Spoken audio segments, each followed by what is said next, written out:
What's up everyone, how are you all?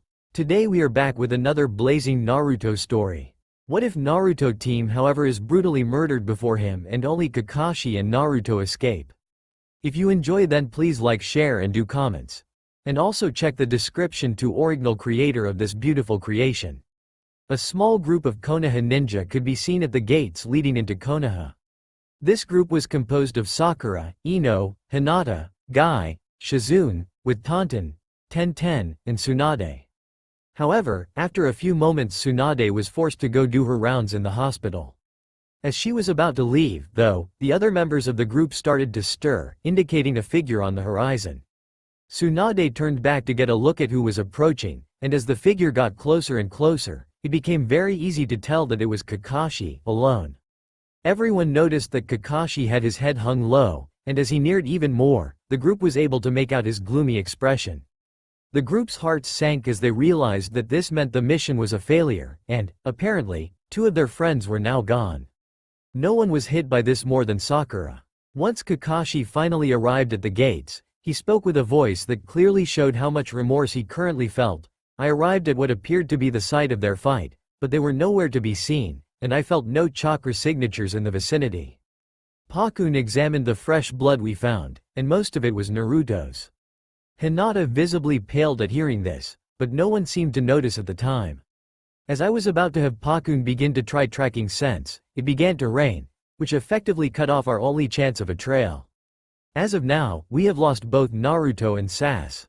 Kakashi was interrupted by the sound of footsteps in the immediate vicinity outside the village perimeter. Don't get ahead of yourself, began a voice. Before a loud series of weak coughs could be heard, I got the teme on my shoulder. Those present finally recognized Naruto's voice and its victorious sound. Naruto then finally emerged from the forest, a cloak over his body and his jacket wrapped around Sasuke's torso, which was hanging limp over his shoulder. His face bore a lot of cuts and bruises, but there was almost no blood visible on his person. Tsunade signaled for a medic team, which had been standing by near the gate's guard post. The medics immediately moved to Naruto, who handed Sasuke over to them, and insisted he was fine.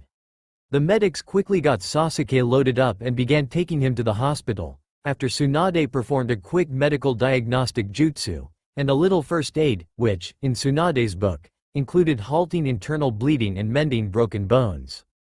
As Sakura began to understand the extent of Sasuke's injuries, she heard Naruto, who had apparently made it into the village where the group was waiting, address her. "Heh. I did it, Sakura-chan. I brought Sasuke back to you." Sakura's anger escalated upon hearing his happy tone. She stormed up to him and sent him flying into the gate with a brutal punch. "You baka, what the hell did you do that to Sasuke for? It doesn't take lethal force to bring someone back home." As she finished her rantings, the gate which Naruto had impacted promptly collapsed in on its new occupant. As everyone, aside from Sakura and Ino, looked on mortified, they heard a revolting sound, which distinctly resembled vomiting. As Naruto pulled himself out of the rubble, his cloak snagged and ripped itself into shreds, having been severely weakened and ripped by its impact with the gate, and then its prompt collapse in on him.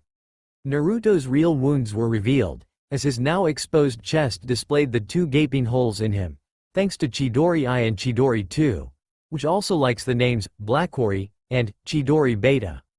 But somehow, even with these probably fatal injuries, blood covering his torso almost entirely, and blood flowing from the sides of his mouth again, he apologized to Sakura. "I'm sorry Sakura-chan." He finished his apology, the voice of which nearly broke the hearts of Hinata and Tenten, with a heavy wheeze, coughing up large amounts of blood. With that, he finally fell into unconsciousness, his blood staining the remnants of the Great Gate of Konoha. "What? Are you insane? He's in critical condition. We haven't even been able to seal up his wounds yet, for the most part. All we've really done is stop his bleeding. You can go tell the council to rot in hell. I'm sorry, Hokage-sama, but my order are absolute. If he doesn't come he will be killed." Silence. Naruto was now extremely confused as to why the racket he had awakened to had ended so abruptly. He was even more confused when Tsunade came into his room, which he had just realized was a hospital room. Tsunade walked over to Naruto's bed, while wearing a very grim face, and began to disconnect Naruto from the instruments that were helping keep him alive. Almost immediately after she had finished, he felt extremely dizzy. Tsunade was about to pull the hospital bed out, but the Anbu stopped him, saying, "I apologize, Hokage-sama, but it is improper for a council hearing to have a bed involved. Uzumaki-san must attend the council meeting without the hospital bed. He will be given a chair for the hearing." At this, Tsunade was speechless. Naruto may have been dense, but even he knew he had to get up and go see the council. He struggled greatly in getting up off of the bed, much to Tsunade's horror, but was finally able to manage the strength required for the task, which amazed Tsunade to no end. Naruto approached the Anbu and made a request, "Anbu-san, could you go to my house and get me something to wear?" He stopped to wheeze loudly, before continuing, "I don't think a hospital gown or a bloody set of battle-worn clothes are fit for a council hearing." The Anbu nodded, and shunshined out of the room. A few minutes later, he reappeared holding an outfit that surprised Tsunade. She looked at Naruto quizzically, but before she could ask he answered her, "Hey, even I have a pair of clothes for formal events." Tsunade was stunned. She had no idea that Naruto would have the foresight to get formal clothing. Naruto then proceeded to stagger into the bathroom in order to change. While he was changing, the Anbu whispered to Tsunade, "Hiyashi-sama requested that I bring you as well, Hokage-sama." Tsunade merely nodded, and soon after Naruto emerged in his formal attire, which was really just an all-black version of his normal clothes. However, he didn't have any of his kunai or shuriken holsters on his person. Tsunade wondered why he seemed to like that style of jumpsuit so much, but decided to ask it at a later time.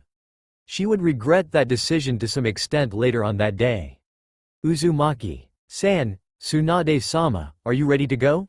The Anbu got nods from the both of them. They left Naruto's hospital room and began walking to the designated area for the council's hearing. Much to Tsunade's relief, on Naruto's behalf, the meeting was being held in a community center not far from the hospital.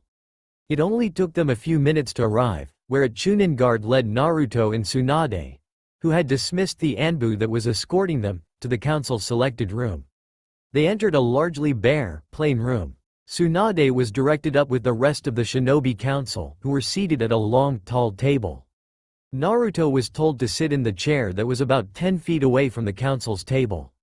The chair was positioned so that every council member could see Naruto with ease.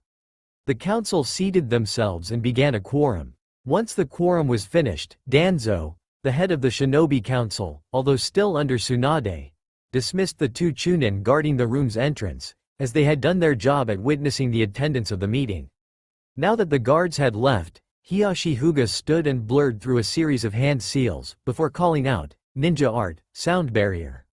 The walls of the room glowed a faint purple for a few moments, before the color faded back into the wall's natural pale white. The hearing was now officially underway. Tsunade rose and cleared her throat before addressing the council. "Gentlemen, Tsunade was the only woman present at this meeting. I would like a chance to explain the rules of council hearings to Naruto before we begin." Tsunade gave Naruto a look saying, "Don't even try to act smart right now."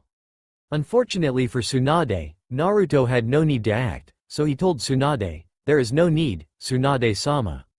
I've been to these types of hearings many times before." "Now then," started Danzo, "I believe we can get this hearing underway. Uzumaki-san, you are being charged with the following: attempted murder, attacking an ally, reckless completion of a mission, and attempted genocide. How do you plead to these charges?" Danzu's voice seemed to betray a hint of joy by the time he prompted Naruto for his plead. Naruto sat there in shock, as did several of the council members, including Tsunade and Hiyashi. Naruto finally regained his ability to speak coherently and responded with, "I'm afraid I don't fully understand how I'm being charged with some of the offenses, can they be explained?" Several council members, including Danzo, almost laughed, but opted to let out nearly simultaneous sighs instead. After all, even the council was afraid of Tsunade, and not one person in Konoha didn't know how much she cared for Naruto. Danzo opted to just go with the Jinchuriki's request, and began to explain how each charge came to be placed on him. "You are charged with attempted murder for the condition in which we retrieved Sasuke-san. I trust that you can understand this well enough?" Naruto, albeit grudgingly, nodded. "Good. Attacking an ally goes right along with that. Your reckless completion of a mission charge comes from you having completed the mission with excessive injuries to your comrades, Neji, Choji, and Sasuke being the major examples. It is not important for this charge that you were not the one assigned to lead the mission, so don't even try. As for the attempted genocide charge, Sasuke-san is the last Uchiha we have in the village, so by attempting to kill him you attempted to exterminate the last of a clan that resides in Konoha, which qualifies as genocide. Now then, any other stupid questions? Naruto grumbled and shook his head. No. Very well. We will now read you Sasuke-san's testimony of the events of your fight. Danzo paused to bring out a scroll, which he then opened and unrolled. Ahem. This is what Sasuke-san told us happened in your fight. Me and Naruto finally met up at the Valley of the End. I was, at that time, struggling to escape from Orochimaru and Kabuto. When he made his appearance, I admit I was grateful. He provided enough of a distraction for me to take out Kabuto, although, unfortunately, I was unable to kill him. I was also able to repel Orochimaru and give him some grave injuries, which forced him to retreat with Kabuto. After I dispatched those two, Naruto approached me, and as I was about to thank him for the distraction, he punched me in the face. He then spewed some nonsense about him killing me so that he could return to the village and get Sakura-san all for himself. I told him that was a stupid idea, and that, aside from the fact that he couldn't kill me if he wanted to, Sakura-san wouldn't hook up with him even if he did. But the Dobi just wouldn't accept that, so I had no choice but to fight him. It started off as little more than a spar. He'd use clones and taijutsu, I'd use my Sharingan and fire jutsus to repel and deter him. I admit I wasn't actually aiming to hurt him, just try to knock some sense into him. But that baka just wouldn't accept what I was trying to tell him. So, as I noticed a strange anomaly in his chakra, he started to get more feral and, undoubtedly, a lot stronger. I had no choice. I had to release the seal Kakashi put on the curse seal, and release the first stage of the curse seal, just to survive his rampage. I noticed that as time went on more and more red chakra began collecting around him, starting to form the shape of what I can only describe as a fox or a rabbit. Both theories of mine flew out the window, though, when a second and third tail of chakras seemed to form in the cloak. I could see that this energy was hurting Naruto, so I decided I needed to end this fast, for both our sakes. I had to release the second stage of the seal, and in doing so I was able to get back on par with him, and even turn the tide in my favor. I finally knocked him down hard enough to force him out of consciousness. I went to go pick up him so he could return to Konoha, and get him healed, but when I did, that damnable red chakra flared up again and seemed to reinvigorate him, and the baka punched me in the gut, hard. I was basically crippled by that point. That blow was enough to knock me out of the cursed seal stages, and then a few blows later I was close to unconscious. As I fought blacking out, my Sharingan changed, and a third Tomo formed. I was able to avoid a few of his blows, and then I finally managed a genjutsu that calmed him down. I think that finally got him to see how stupid he was, and how hurt we both were. I told him I forgave him for everything he said and did, but that baka just never knew when to give up, and eventually I passed out. I'm guessing he carried me back. I guess I do kind of owe my life to him. Danzo finally finished reading off Sasuke's report of what had transpired, and Naruto was utterly crushed. He had no idea that Sasuke was capable of lying like that, especially when Naruto considered him to be honorable, and to some extent, humble. He finally came to the conclusion that that story must have been fake, and that this whole damn hearing was just a setup to get him into some deep trouble. But Naruto realized, there was absolutely no way to prove this, as he suspected Sasuke was still unconscious in the hospital, and no one would believe him enough to let him try when Sasuke woke. So, Naruto reasoned, he was basically utterly beaten. His face fell, and even the council members who utterly hated him were shocked at how sad he looked.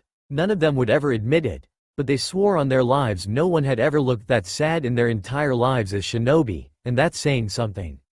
Danzo cleared his throat again, getting the desired effect from Naruto, who returned his attention to the council. Danzo asked him, in the most formal and authorized voice he could muster, "Do you have anything you wish to add, change, or deny about this account of the events in question?" Naruto clenched his fists, and knew he was going to regret this choice, but replied, "No." That's exactly what happened. Tsunade, and the other council members who actually believed that Naruto wasn't the one who should be on trial, were shocked, not only by his admittance, but that his voice betrayed a feeling that no one had ever heard in Naruto's voice before: defeatedness. Danzo opted to continue the hearing, and so he restated his original question to Naruto: "How do you plead to the charges you are facing, Uzumaki-san?" Naruto had no choice by this point. He figured he might as well play into their hands even more: guilty. Danzo inwardly chuckled happily. "Very well then. For such transgressions, there will be a vote of whether or not we shall put the death sentence into play. Those who are in favor of the death sentence, stand now." 9 council members, including the Haruno clan head, Yamanaka clan head, Danzo, and the Anbu representative. All opposed? Hiyashi, Tsunade, Jiraiya, the Inuzuka representative, and 2 other council members, who Naruto did not know of, stood. Very well, then. By a vote of 9 to 6, Naruto Uzumaki will hereby be put to death for his transgressions against Konoha. Kai. Danzo released Hiyashi's barrier and called in one of the Chunin guards: "Bring Kakashi-san here immediately." The Chunin nodded and left. About 5 minutes later, he re-entered the room, with Kakashi following behind closely. Danzo looked at Kakashi and gave his order: "Hitaki Kakashi, we are in need of your services as a Junin of Konoha. Uzumaki-san here has been sentenced to death, and you are to be his executioner.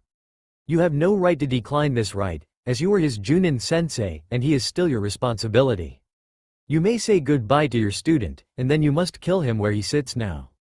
The method of execution is at your discretion, but it needs to be immediately fatal in its nature." Kakashi was, for lack of a better term, mortified. In his mind, he had failed all of his students horribly, and now he was being asked to execute one of them? He knew that life as a shinobi was never going to be easy, and most likely not be fair, but even he thought this cruelly unfair, to himself, but to a far greater extent, to Naruto. Kakashi hung his head, before nodding. He walked over to Naruto, and kneeled down. "Naruto, I am so sorry for this. I have failed you as a friend, comrade, and sensei. I hope you can forgive me some time down the road. I really don't want to do this to you, but as you can see, I have to." Kakashi then went through some hand seals, before yelling, "Chidori." Kakashi was not finished there, though. He then formed, in his other hand, Rasengan. Naruto was shocked that his sensei knew Rasengan as well as Chidori, and was instantly jealous. But Naruto pushed those thoughts out of his mind, as a more pressing matter, death, was about to envelop him. Naruto didn't even think. He merely acted. He let out a feral roar, as 3 tails of the Kyuubi's chakra formed behind him almost instantly. He let out a roar, both of anger and pain, as a 4th tail formed, this time peeling his skin off his body and spilling his blood all over the room. The council watched in horror as the last of Naruto's identifying features were overrun by a black chakra adhering to his form. But he didn't stop there. A 5th tail formed, and the size of Naruto and his cloak nearly doubled. Finally, a 6th tail had formed, but, unlike the last 2 transformations, this transformation seemed to bring Naruto back to his old self. Little did anyone know, but Naruto and the Kyuubi had just become very good friends. Naruto stood in the council's chosen chamber, with 6 demonic chakra tails emanating from a red chakra cloak surrounding his entire being. Naruto's eyes were a strange combination: one was blue, and the other was a slitted crimson. Naruto picked Kakashi up by the collar, and threw him into the wall away from both the Chunin and the council members. Naruto stood glaring at Danzo and the other council members that had stood against him. He spoke to them all only once: "I hereby overrule your sentence. I will take being a Nukenin over being dead any day, and if any of you have a problem with that, you can take it up with Kyuubi-sama." After his declaration of defiance and abandonment, the 4 Chunin guards stationed at the building sprang into action, surrounding Naruto, kunais in hand. Naruto just smirked, and taunted them: "Do you really think you have what it takes to fight a shinobi with 2/3 of the Kyuubi's strength amplifying his arsenal?" The Chunin seemed to cower in fear for a moment, but they stayed true to their duty and quickly shook off their fear, opting to jump at Naruto, intent on slitting his throat with their kunai. Naruto didn't even bother to move. He merely used 1 tail of his for each would-be assailant, cleaving them in 2. Okay. Well, he decapitated one of them, so sue me. He then shot another glare at the council members who were now inscribed into his memory as his worst enemies, ranking higher than Orochimaru and Akatsuki. He then opted to delay killing them for another time, and decided to spring toward the exit of the building. As soon as he made it out the door, he was surrounded by what was quite possibly every Anbu in Konoha, as they, along with every other person in Konoha, shinobi and civilian alike, had felt the presence of the Kyuubi's chakra. He merely growled at them, and a few actually flinched at it. Those ones were dead before they could regain their composure. 2 of them had been sliced clean in half vertically, 5 others held the same fate but on a horizontal demise, while 2 of the 3 others had been decapitated, and the last one had been entirely delimbed, head included. All of that had happened in a split second, in which not even one of the Anbu had registered his movement, not even the Hyuga ones. He then barreled off toward the main gate of Konoha. That was when, as Naruto would later claim, everything turned to shit. At the gate were the rookie 9, minus him, Choji, and Sasuke. As he neared, they turned to see what the fearful being was, and they were all shocked to find it to be Naruto. No matter how much Naruto wanted to escape, he was entirely unwilling to lay a hand against his friends in his current form, so he attempted to jump over them entirely, and that worked, that is, until Kiba Gatsuga'd his gut. Naruto spit up blood, as Kiba had hit the bigger of the 2 Chidori holes in his chest, and, being that his 4th and 5th tailed transformations had left his skin in bad shape, the wound easily reopened, spilling a torrent of blood that was only barely avoided by his friends. Naruto landed and swiveled around to face them. He noticed that all of them, aside from Sakura, were terrified of what was in front of them. He chose this time to inform them all of several truths of himself. Well, if you guys want to try to stop me, I think there are a few things you should know. It was at this point that the Konohamaru Corps got into range to hear him speak. I have been sentenced to death for the Save Sasuke mission. I am merely trying to get away from death itself. And if you want to stop me, as it is your duty as Konoha shinobi to do so, you should know the main reason why I am being hunted. I hold inside me the Kyuubi, the very same Kyuubi that attacked this village 13.5 years ago, on my birthday. Shock was very evident on the faces of his 6 friends, but for Hinata, that quickly changed into one of understanding and concern. She slowly walked up to him, which her teammates and friends strongly advised against. She paid them no attention, but finally stood in front of Naruto. Hinata finally got up the courage to ask, "Naruto, please, take me with you." Everyone, save Naruto, audibly gasped. Naruto just stood there shocked, his demonic form still scaring everyone, and the Anbu who should have arrived by now were taking their time, especially after Naruto had caused 10 of the strongest Anbu in Konoha to cower in fear, and then promptly dispatched all 10 of them in the blink of an eye. Naruto took a while to regain his composure, and in doing so, 2 of his tails faded away, since his rage and hatred at Konoha had slightly weakened. He hated what he was about to do to Hinata, as he had, shortly before the Save Sasuke mission, realized how Hinata must have felt about him, with Sakura's prodding, of course. He knew how much she admired and respected him, and the fact that she didn't walk up to him and juke in his heart was proof enough that she was sincere and caring enough about him to request to tag along. But he knew she wouldn't be able to stand the life he'd have to live after this. The only answer he gave her was a swift karate chop to her neck, before whispering to her, "I'm sorry, but this is for your own good." He grabbed her as she fell, and gently laid her down. However, his distraction cost him dearly, as Kiba grew enraged at what he had done to his friend, and who he secretly liked just about the same way that Hinata likes Naruto, and threw caution into the wind, forming his Gatsuga with chakra-enhanced rotation speed. Naruto looked up in time to receive a super-powered Gatsuga to his face, which had a very brutal affect on his look, strong as he was with Kyuubi's 4 tails. Naruto was thrown back into the dirt outside Konoha's gates, blood soaking the soil, from the new injuries the second Gatsuga had done, or from the ones the first Gatsuga had reopened, no one knew. But when Naruto stood up and looked back at his former friends, they saw just how injured he was now. Naruto's face was now leaking blood, seemingly from every pore on his face. And yet Naruto looked back at his friends, not with hatred, anger, or hurt, but with remorse. Naruto apparently decided that it was time for him to leave, as the Anbu had finally gotten their backbones back, probably at the loss of 2 tails worth of chakra, and were ready to charge him. Naruto then surprised everyone for a final time that day, and promptly shunshined to safety.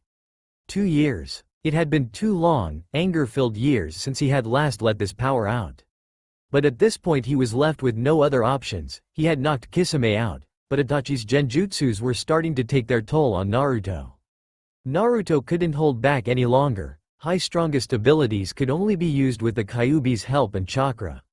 So Naruto did what he had sworn to save for Pain. He decided to release the Kyuubi and relinquish control. He sped through a series of hand seals, while Itachi recovered from a failed Amaterasu attack.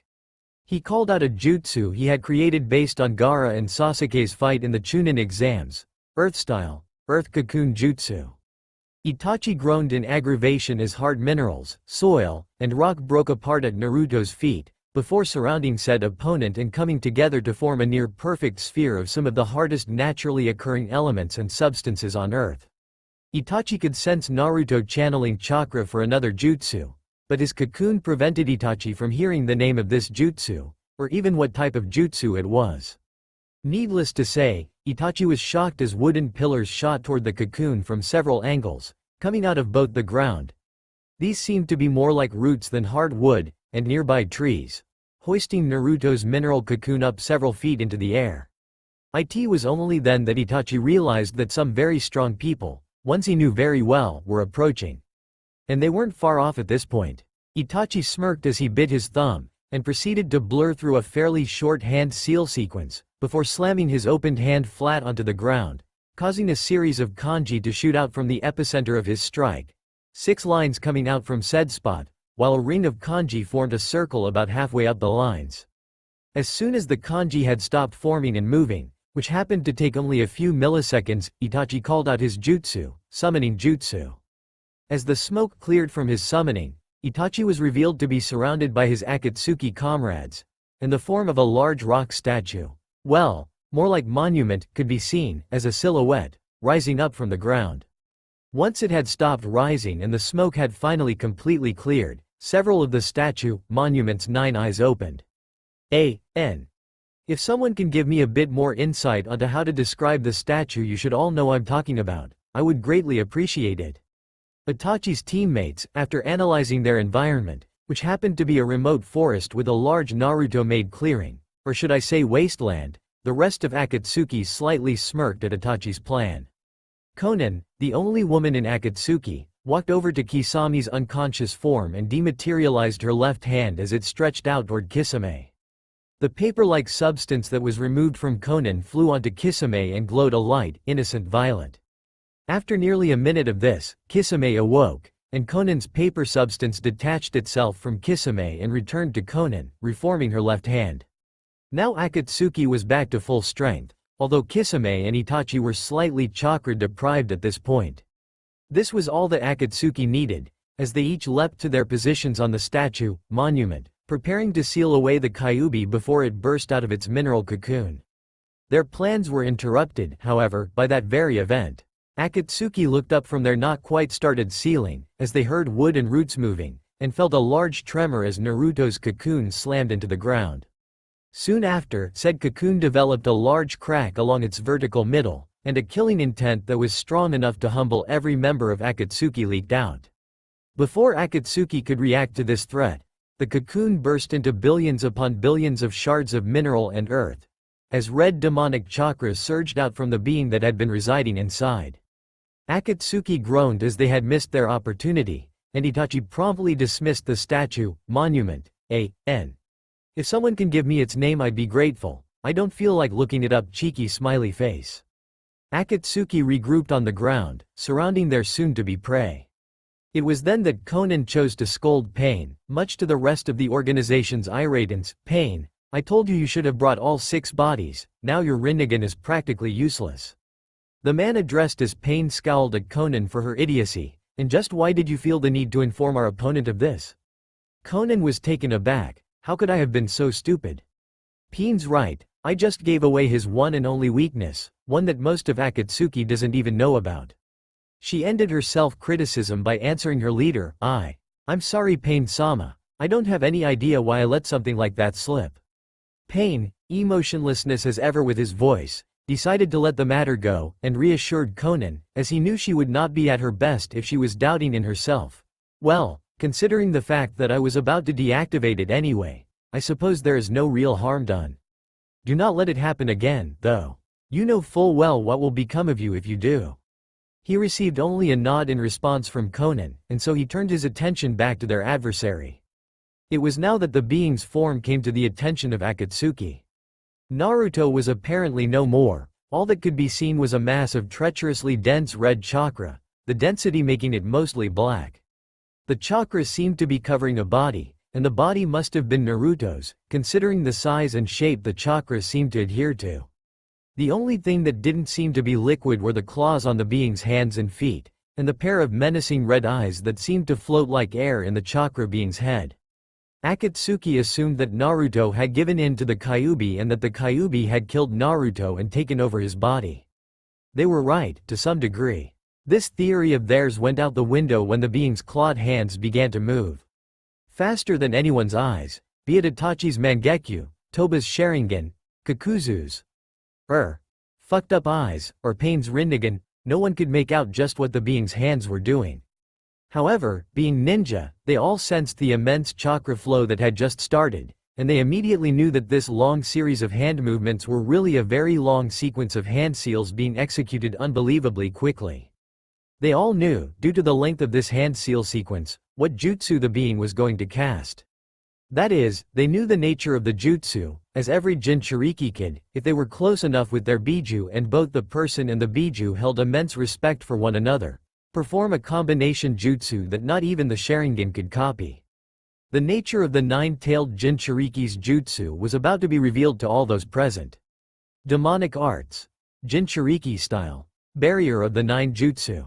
Akatsuki cringed both at the jutsu they recognized, and at the voice that was unmistakably that of the Kyuubi. What happened next, however, completely surprised them, as they had never seen a Jinchuriki and a biju work together enough to actually attempt, or even know of this unique jutsu. Some of Akatsuki had been expecting the being to clone itself, or even absorb its host's naturally occurring chakra. The latter was somewhat true in this case, but had that been the case, they would have fared far better than they inevitably would. The chakra surrounding the being's head seemed to migrate down Naruto's body, as it merged with the chakra surrounding the body's neck. A blue orb of chakra then enveloped Naruto's revealed face, which had apparently had several layers of peeled off, but it was still clearly Naruto's face. Naruto's eyes then began to swirl and glow many different colors, finally opting to flicker between red slitted eyes and Naruto's natural blue eyes. But the eyes did not stop once the flickering had slowed down enough to trick many into believing the changes to have been complete. Naruto's eyes had taken on a strange look. His left eye was the red-slitted eye of the Kyuubi while his right eye was what most people remembered Naruto's eyes as, blue orbs of determination. However, just as Akatsuki began to brace themselves, Naruto's eyes underwent one final change in appearance. Naruto's eyes seemed to have finally decided on a color to use, as they both slowly faded from their red and blue, respectively, color into a deep violet. Inside Naruto's mindscape, Naruto stood at the bars holding back the Kyuubi, and it was apparent that the two were engaged in a conversation. I will take this opportunity to point out that, for the most part, from now on any dialogue that is in bold will be the Kyuubi speaking, while anything else will be a mortal speaking, said mortal should be identifiable easily. However, aside from this note, italics will represent a person thinking, and I will also use, instead of, outside of the person, or, if it's bold, the Kyuubi's strain of thoughts. Kyuubi-sama, it seems we finally managed to pull off our jutsu. Spoke an unnaturally calm Naruto. Yes, Kit, it seems we have. I am grateful for this, as I believe if I had retained control for the duration this fight will likely escalate to, your body would have been utterly destroyed, and we both would have perished, regardless of who won the day. Yes, I must agree.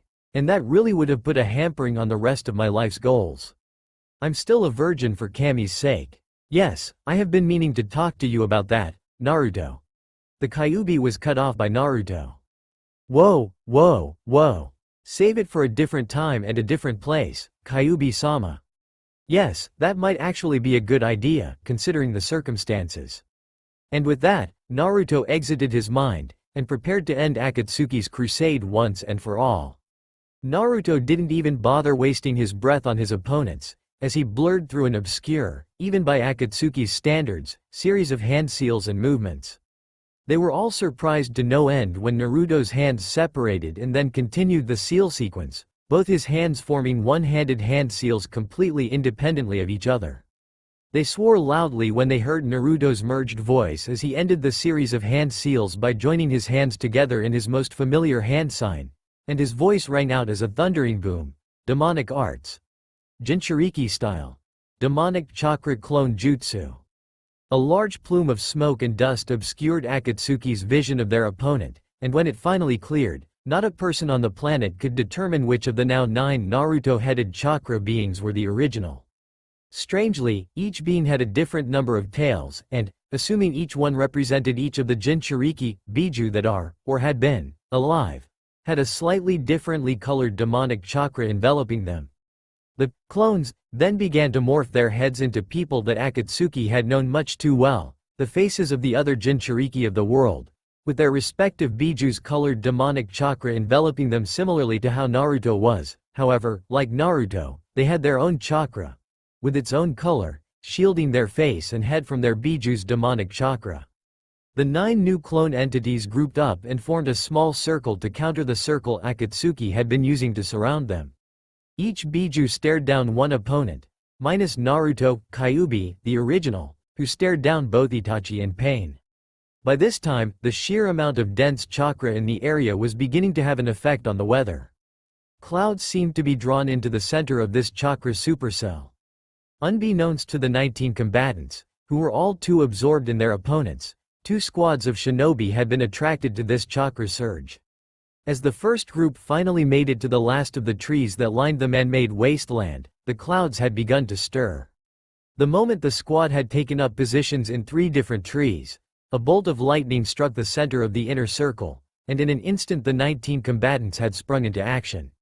Only 2 of the recently arrived squad was able to track what was going on, seeing as they were both Junin. Regardless of their rank, the 2 were amazed and scared of the sheer power and speed being displayed. The only indications that the other 2 squad members had that the shinobi were still in the clearing were the nearly constant, repetitive clangs of metal on metal, and the increasing number of useless ninja tools that now riddled the ground, more falling down all around every other second. But to the female on the team's dismay, almost all of the fallen kunai and shuriken had been discarded due to the metal having bent from the impacts they were enduring. What surprised the squad's 4-year sensei? Can you figure out which squad it is yet? The most, at least about the weapon graveyard, were the chips of dark blue metal, that seemed to be shaped like the scales of a shark. After nearly 5 minutes of this barrage of sound and flashing, the combatants landed, each Biju clone facing off against their shuffled opponents. It appeared that the Taijutsu Fest was now over, as they all began blurring through independent handseal sequences. Pain and Konan, who were now facing off against the original Naruto, Kyuubi, apparently favored a genjutsu approach, while Kisame attempted to summon his sharks, who, for some fucking reason, could fly, or at least float. And Itachi proceeded to try to barbecue his opponent with Amaterasu. Apparently, Itachi and Zetsu were hungry, because Zetsu had tried a strange jutsu of what appeared to be an alteration of wood style.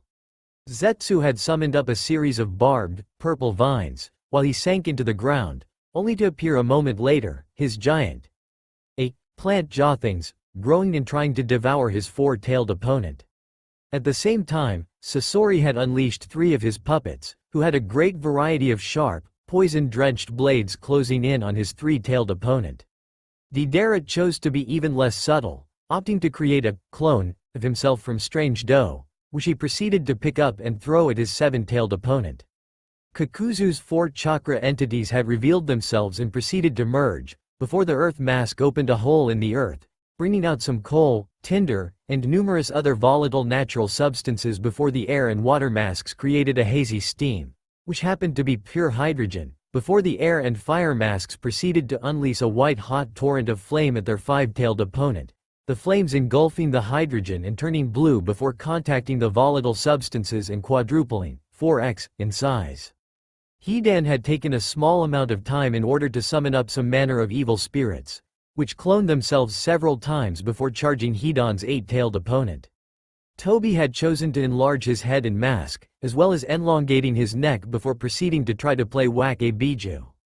Just as each of Akatsuki's attacks were about to land, the Biju clone's hand seals had slowed, and were somehow perfectly in sync, as the beings started to chant, pig, horse, dragon, ram, pig, tiger, cat, ram, pig, ram, tiger, demon, Need to have those translated into the handseal names. I know pig is Eno, but the rest I have no idea on.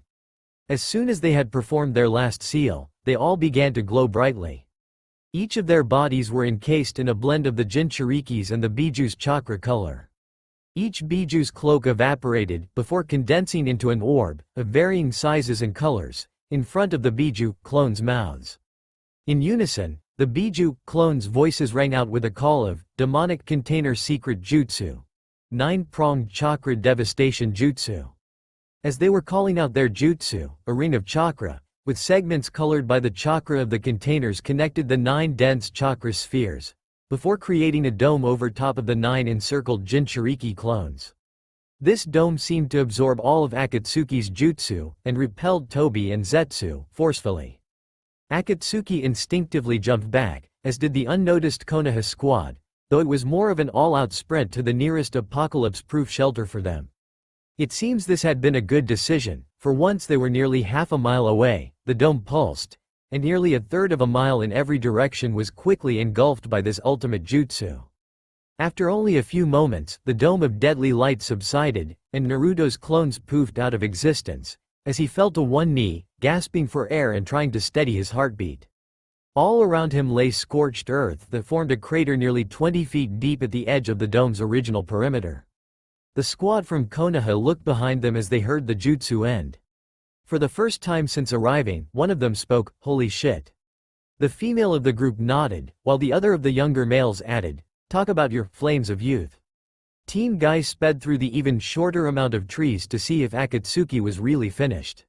When they arrived, Naruto, who they didn't recognize, was horribly burned by the after effects of using so much of Kyuubi's power. Team Guy still wasn't sure if it was Naruto or the 8 Tails Jinchuriki. As they traversed through the crater, they felt a strange presence nearby. Neji reactivated his Byakugan, and saw what appeared to be a ghost of chakra absorbing 8 different, fading chakra signatures. He watched in amazement while relaying the events to his comrades. Soon enough, the last of the 8 minor chakra signatures faded completely, and the spiritual chakra and the victorious Jinchuriki seemed to be speaking to one another. "Well, Kit, it is done. I have finished absorbing my remnants. But, unfortunately, I was correct originally. I still can't reform my body, or return to you. It appears I will have to return to my world, and most likely will never be able to return to yours." "I see. I'm sorry, Kyuubi-sama. I shouldn't have overdone that last attack. I have failed you, and cost you your freedom," Naruto replied in a sad tone. "Do not worry yourself about my matters, Kit. You didn't overdo anything. Anything less than what we just did would likely have let some of Akatsuki slip through our grasp. As I told you when I taught you this would be the only way, save mutual death. We could part ways. Still, you and I both know I failed. We only got one of Pain's bodies, and the one we took out last year has surely been replaced. So now Pain still has 5 bodies, and will still be after the 8 tails. I fear even with you gone, he could complete his plans." Kyuubi grunted seemingly from some sort of a strain, before he willed himself to address Naruto one last time. "Well, Kit, my time left on this side is nearing an end. I won't lie, I will miss you. These last 2 years have been fun, but forget about me. Go enjoy your life, free from your burden. You've saved many lives here today. Don't let yourself think otherwise. Well, I've got to go now. It was nice, being sealed inside you, Naruto." And with that, the Kyuubi disappeared, leaving a distraught Naruto behind. It was only then that he sensed the Konoha ninja approaching. He glanced behind him, and took in who it was. With the last of his energy, he transformed himself, and shunshined away, just as Team Guy landed on the circular platform, catching his shunshin's flames dying away. Neji growled in irritation, "Damn it. He shunshined out, and that chakra entity is gone. I knew stopping to observe what was happening was a mistake. I can't even look far enough around to find a trail of chakra to follow his shunshin with. What? How could anyone, even the 8 or 9 tails Jinchuriki, possibly be able to move after all that? Didn't you see how many layers of skin he lost and how bloody his clothes were?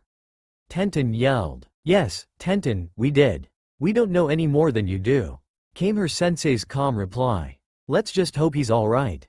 Well, I just hope it wasn't Naruto. Tsunade would kill us if we failed to let him know about the evidence she found a few days after Sasuke ran off again. Tenten mused sadly. Sounds interesting. I'll have to contact Tsunade then. Well, I'd better get out of here. Bef. Naruto was cut off as a kunai grazed his nose and stuck itself in a tree. Naruto whirled his head around, failing to notice the kunai turn itself back into paper. Naruto set his eyes on 3 people he thought to be dead. Well, one of them was technically only really 20% dead, but still, Itachi, Pain, and Konan. Shit, he yelled, and before Pain or Itachi could strike, Naruto poofed out of existence. He failed to hear, as did Team Guy, who was about to leave, the remaining members of Akatsuki's aggravated curses, directed at Naruto, who was, in reality, miles away, with the other ninja squad. In fact, he was sparring with an old friend when his clone's memories flooded his mind. Sasuke noticed Naruto's eyes glaze over slightly, and knew exactly what it meant. He ceased his attack, and walked up to Naruto, waiting for him to siphon off the information he cared about.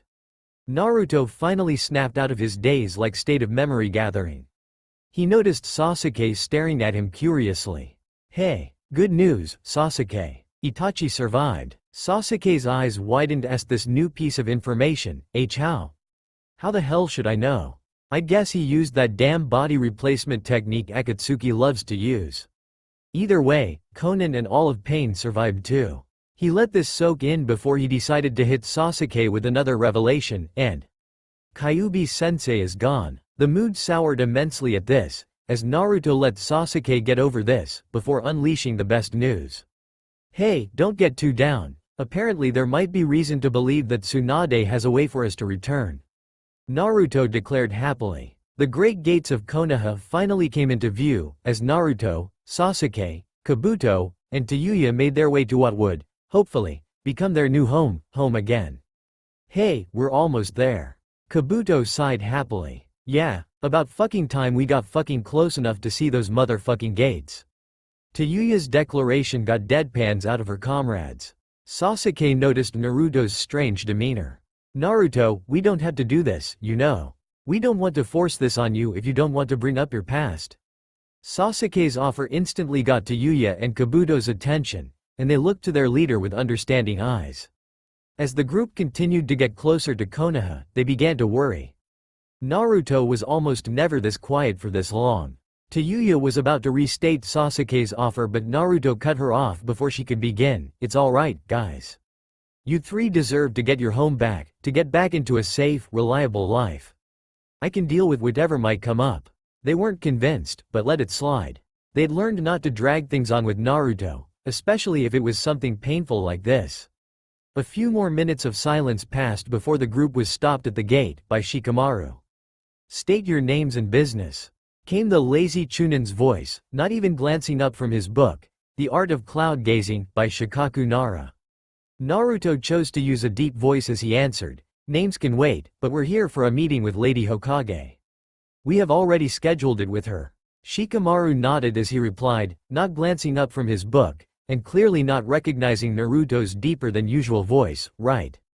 Hokage has already confirmed. Do you need an escort? No, thanks. We should be able to get there on our own. Came Naruto's reply. Alright then, I won't keep you. Might want to hurry, though, you're late. And Tsunade is dangerous to people who are late.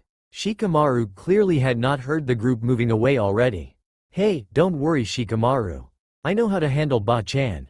Needless to say, this got Shikamaru's attention, as he bolted upright just in time to see a laughing Naruto shunshin away, with Sasuke, Kabuto, and Tayuya. What the hell? Shikamaru yelled in shock and confusion, as he dropped his book and tried to figure out what was going on. Unfortunately, not even his IQ could wrap itself around what could possibly be happening. A knock could be heard in Tsunade's office, as she looked up from her lesson with Sakura and Ino. while Shizune had been supervising, mainly by keeping Tsunade sober. Shizune regretted her proximity to Tsunade as said Hokage bellowed, "Who the hell is it? You better not be that late client who wanted to request a mission." By this time, Jiraiya began slowly closing the window he had been about to jump in through. Unfortunately, before he could finish, a stapler had done its job, as well as implanting itself into Jiraiya's forehead. Said Sannin could be heard screaming as he fell off the Hokage's tower. This little episode, along with the doorknob turning, served to motivate Sakura, Ino, and Shizune to edge over to the corner. "Work with me," of the office, where they huddled together, cowering in fear as they tried to make themselves either invisible, or at the very least as small as possible. Apparently they forgot they were ninja and could transform, but that's beside the point.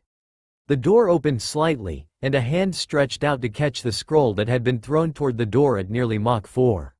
Everyone in the room stared in disbelief as the hand tossed the scroll back to Tsunade, before it started to thrash around, as if trying to relieve itself of pain.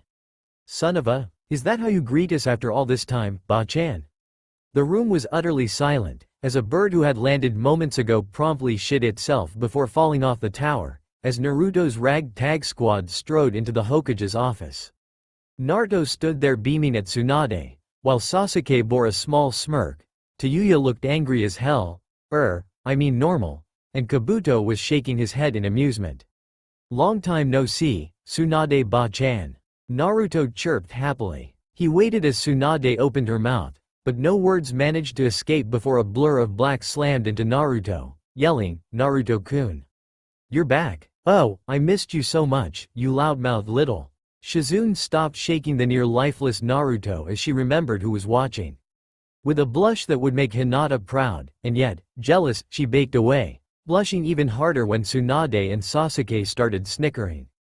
This little reunion seemed to ease all the tension in the room, as Sasuke looked in the corner where Shizune had leapt from. When he laid eyes on Sakura and Ino, he smiled brightly at them, surprising 4 of the women in the room a great deal. Shaking off her most recent episode of shock, Tsunade decided to get things underway. "Well, while it's great to see you again, Naruto, I must admit I'm confused as to why you're here.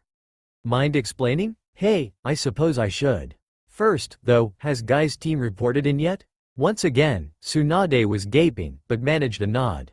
"Settle down, Tsunade, I'll explain. I'm assuming that Guy told you one of the Jinchuriki defeated all of Akatsuki yesterday?" Another nod from Tsunade. "Well, that's not entirely accurate. I managed to take out Zetsu, Kakuzu, Tobi, Deidara, Hidan, Kisame, and Sasori." "What about Itachi and the other 2 uncount? Wait. You took out Akatsuki by yourself?" As THSI realization hit Tsunade, half the village was in an uproar after her gas-shattering scream. "Well, Pain, all 6 of him, Konan, and Itachi managed to escape. But, yeah, my ultimate shadow clone managed to finish off the rest of him." Came Naruto's near shout of a reply, as he was still trying to regain his hearing and rid himself of the ringing in his ear. Those in the room would again have their ears damaged by Tsunade's. "You did all of that with a mere clone?" "Well, yeah, I couldn't skip my spar with Sasuke, now could I?" By now, Tsunade seemed to have lost her ability to yell, and her voice had become hoarse and quiet. "You mean to tell me that you went off to spar with a traitor while having one of your clones fight off the world's most powerful group of criminals?" Tsunade's face faltered at Naruto's reply of, "Yep. Well, might we get back to why you felt the need to schedule a fake meeting with me?" Tsunade said, changing the subject. "Sure thing. Before I dispelled my clone, I heard Tenten say something that piqued my interest. She said something about you uncovering evidence after I was banished." "Ah, yes. Has Sasuke told you why he left again?" Tsunade's voice had begun to lose its hoarse quality by now. "Yes, he did, Tsunade-sama. He told me that after learning about my banishment, he was sickened by the village so much he left it again out of spite." "Well, that's partly true. But it appears that Sasuke learned about how he somehow testified against you for the council. He told me, shortly before returning to Nukenin status, that he hadn't done such a thing. Hell, he'd been asleep recovering for nearly 3 days before he regained consciousness for the first time. We learned shortly after he left that the council had indeed forged Sasuke's report. Once they confessed, I was allowed to try to bring you back." So, I'm here to offer you and Sasuke positions as Konoha ninja once again. We can't accept those terms, Tsunade-sama. Sasuke's statement, which Naruto made no motion of an objection to, surprised and depressed Tei 4 Konoha Kunoichi present. Don't be too down, we just have a counter offer in mind. Yes, I want Sasuke reinstated as a Konoha Chunin. I would also like for Tayuya here to be registered as a civilian, ninja if she wishes. Finally, I would like for Kabuto to join Konoha's medical teams. Naruto continued. And why in the blue hells would I ever take in two sound ninja? Tsunade spat. Naruto quirked his brow. You mean you didn't hear? Sasuke killed Orochimaru and liberated all sound captives and ninja 3 days ago. Naruto said calmly. Before Tsunade could make a retort, Naruto silenced her with a hand. Stop. Let them both give you their reasons for returning. He received a nod, and Kabuto stepped forward. Tsunade-sama, I know what you may be feeling towards me, but hear me out. I only joined Orochimaru because I knew from the day I met him what I could expect him to try. I felt it my duty as a medic to go along and try to ease the pain, or end the suffering of, any of his victims. Being a Konoha spy was something I had to bear becoming in order to help those prisoners in the long run. Kabuto finished and stepped back, as Tayuya stepped forward to take Kabuto's place as speaker. Tsunade-sama, you should know very well what kind of man Orochimaru was. His damned curse seals didn't control us, that's true enough. This piece of information rocked Sakura and Ino to the core, as they had just realized how much damage they had caused their friends over their fangirlishness, but they weighed our minds with mental agony, forcing us to knowingly change our personalities. These changes are what lured people high-bit to him. As he is now dead, the curse marks are gone and all of us infected returned to our old selves quickly after. Tayuya paused to let out a sigh. Hell, I wasn't even a ninja when he got me. But after all this time, I can't help the fact that I'm a killer, and being a ninja is all I have now. That being said, Blondie here has inspired me to join Konoha in order to use my skills to help people. You talk as if you and Naruto are friends. Even Naruto can't change people that quickly. Why are you deceiving me? Tsunade finished with a snarl. Sasuke came to Tayuya's rescue. Either from Tsunade or her own temper. No one can be sure. The curse seals never were perfected. The further we got from Orochimaru, the less influence it had over us. Since Kabuto was my medic, as well as Orochimaru's right-hand man, I was allowed to venture farther away from him than most of his victims. Tayuya was assigned to us as she is very skilled in genjutsu, and that balanced out our squad pretty nicely. Having been with them for so long, I got to know the real them when we got far enough away from Orochimaru. After about a year with Orochimaru, on one of our trips out of his grasp I confided in them about my past. After that, we began to meet up with Naruto as often as possible in order to train with each other. What can I say, you and I both know how Naruto is. Just like he grew on us, he grew on them. Sasuke finished with a reminiscent smile. This story further confused and shamed Sakura and Ino, and they began to see Naruto in a new light. Tsunade sighed as she went over all the information she had just received. She finally came to a decision. Alright, Naruto. I accept your terms. However, each of them will go through a 1-month trial period as special genin. I will give them up to B-rank missions by the end of the trial period. After which, if they wish, they can go along with your suggested positions. Naruto and his team nodded. As for you, Gaki, I'd be happy to grant you Junin rank. No can do, Tsunade. Naruto's declination, once again, stunned Konoha's Kunoichi, and put a grave look of knowing on the faces of his team. I have things I must take care of. I won't return to the village just to put it in danger again. Even with Kyuubi-sensei gone from our world, Pain doesn't know that, yet, so if I rejoin Konoha, it will be in grave danger the moment Pain finds out. I made a deal for Sasuke, Tayuya, and Kabuto. I didn't say I'd be joining again. Tsunade was heartbroken, but knew he was right in every way. A tear escaped her eyes as she nodded. Well, will you stay long enough for us to announce to the village our 3 new comrades? Sure, can we do it now? I think your yelling alerted half the village anyway. Naruto chuckled as he remembered the cheers he heard when she told the whole village about Akatsuki. Fine by me, Gaki. Shizune, Sakura, Ino. The three kunoichi in the corner were snapped out of their overloaded brain-dead dazes, and they turned their attention to their sensei and leader, Go, and sparrowed the word. I need to make an important announcement that all of Konoha would do well to hear. Tsunade's three little helpers just nodded dumbly, and left to begin their task, believing that this strange dream would end sooner if they just went along with it. Who can blame them? Naruto had just outsmarted Tsunade, and declined becoming a Junin, after all. An hour and a half later, Konoha was gathered around the Hokage Tower, staring up at their leader, who was on top of the building, with an unusually large Anbu escort. As the last of the stragglers shuffled into the courtyard at the base of the tower, the crowd settled down as Tsunade cleared her throat. Citizens and shinobi of Konoha, today we have regained a long-lost comrade, and he brings us even more comrades, which he has saved from Orochimaru's grasp. Today, we welcome Yuya, Kabuto, and Sasuke Uchiha back into Konoha.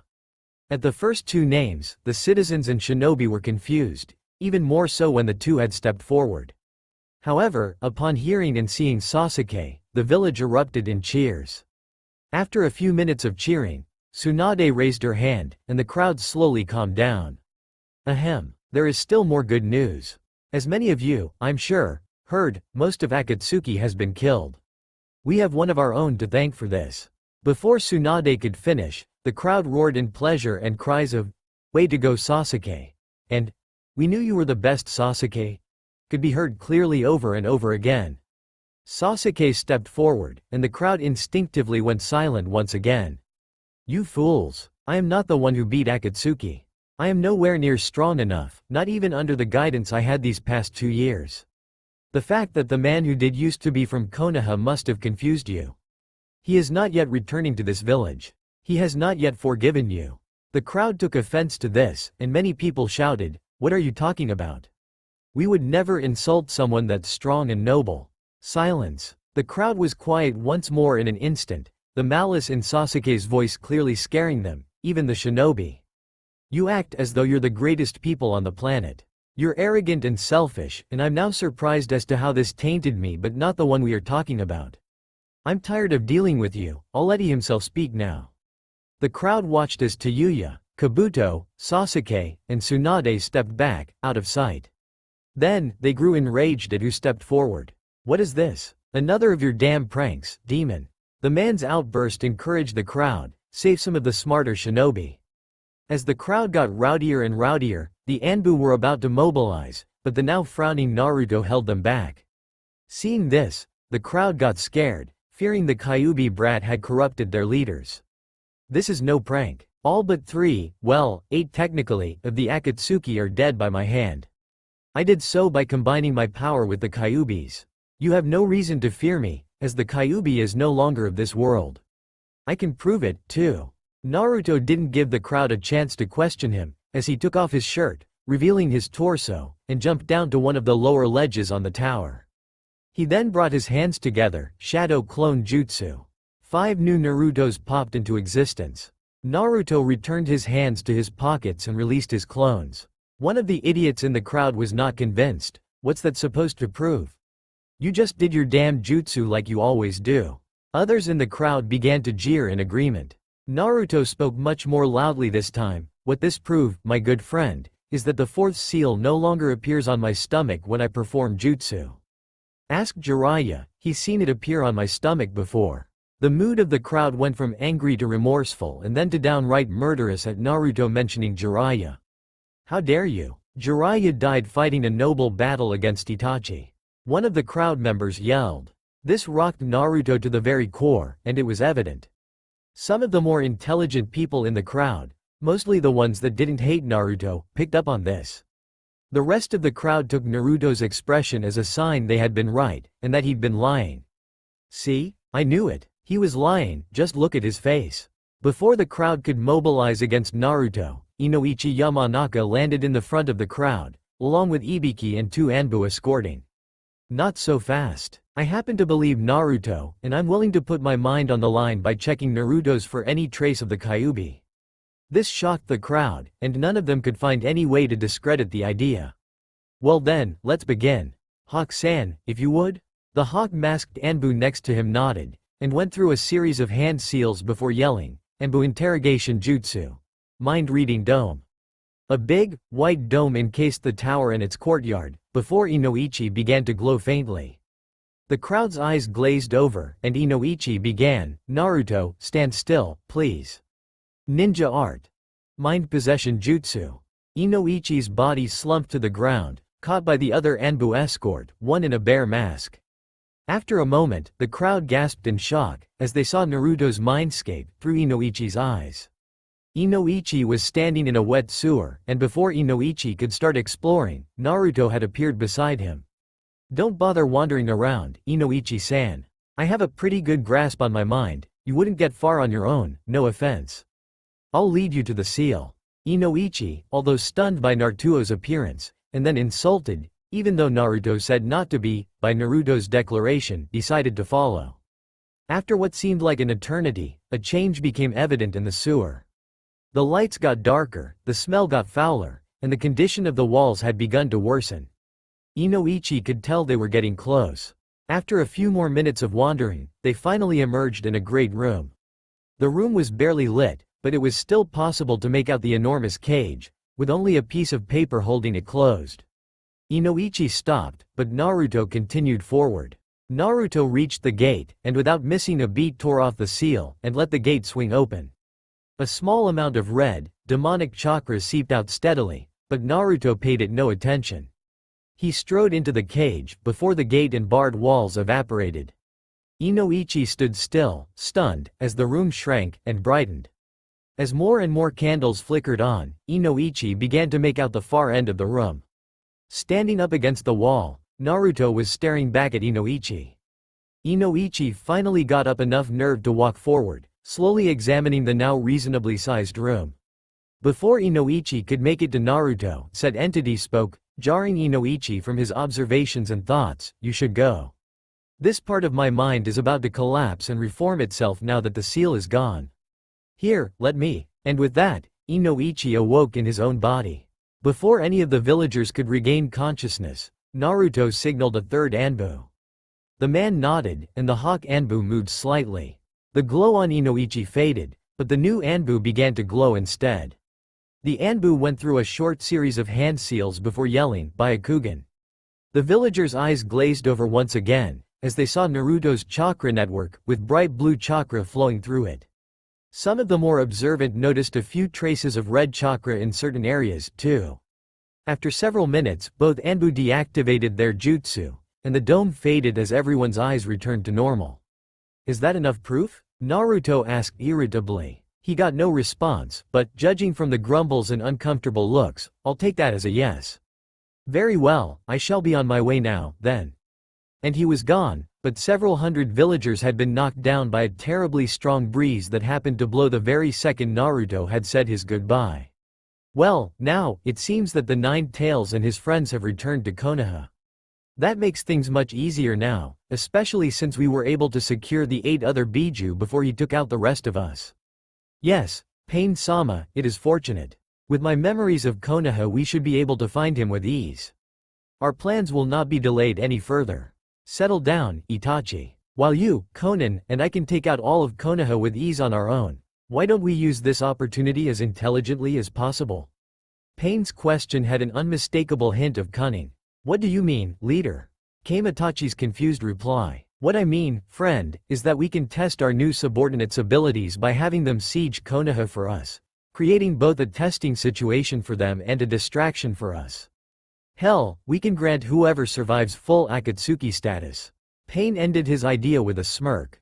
Genius. A loud siren woke the residents of Konoha, as shinobi scrambled into action, and confused and scared citizens flooded the streets. Word had spread quickly that an attack was now underway on the village, and chaos had ensued. Citizens of Konoha, please head to the war shelters so the shinobi have more space to work in. Make your way to the mountain as orderly and as quickly as possible. Tsunade's voice reigned over the village, and brought a small amount of order back to the village, as the confused villagers now had something to occupy themselves with. Shortly after Tsunade's order, a tremendous explosion could be heard and seen at the front gate of Konoha, and the village's main line of defense actually fell, leaving a 70-foot-long hole in Konoha's wall. Konoha shinobi swarmed on what used to be the front gate, as legions of Akatsuki seeped into the exposed village. All around shinobi were dying, on both sides. As a frightened two-person family stood watching the carnage in horror, 3 of the enemies dropped down, surrounding them, swords and kunais at the ready. The young woman let out a scream, as she closed her eyes waiting for the sword to descend, but it never came. She saw 3 hooded figures grappling the would-be assailants, before columns of sand encased the criminals and ended their reign of terror forever. Ayame and Tucci looked up, as the 3 figures let their hoods down, revealing quite possibly the most famous sand squad ever: Gaara, Tamari, and Kankuro. Ayame gave the red-haired leader a smile of thanks, which the 3 happily returned. She then proceeded to pick up her petrified father and ran toward the nearest safe house. TCH. Typical Konoha, always getting themselves into sieges. Kankuro scolded playfully, before he and his siblings departed at untrackable speeds. Then, to the horror of all the Konoha shinobi fighting at the front gate, an even bigger explosion could be heard emanating from the wall closer to the Hokage Tower. Before any of the Konoha forces could mobilize, the wall connecting that section and the remaining section of the front gate fell over into a heap of rubble, leaving half of Konoha's first line of defense shattered, for the first time since the Kyuubi had attacked. The shinobi at the front gate had no chance to mobilize and head to their leader's aid, for the Akatsuki hordes never seemed to end, and they continually took up all of the Konoha shinobi's attention. "Kakashi, hurry up, get over to that second explosion site while I evacuate the tower." Tsunade's voice left no room for argument, and Kakashi leapt off into the distance. Several minutes later, Kakashi herself abandoned the tower, in favor of finding whoever had interrupted her favorite time of the night, no Shizune hour, with an attack.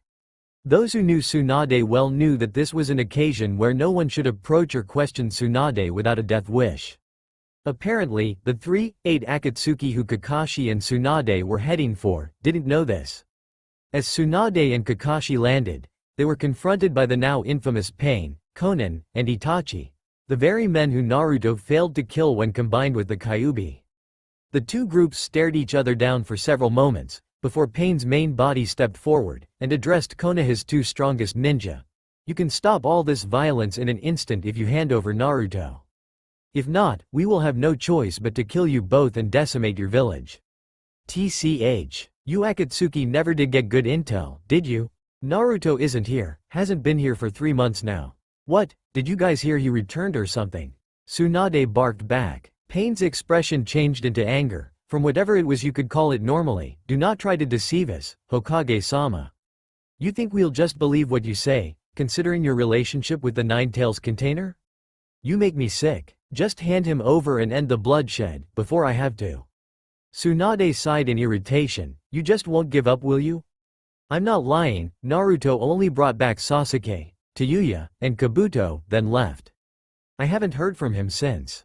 Pain's only reply was 6 punches delivered into several parts of Tsunade's figure, which sent her to her knees.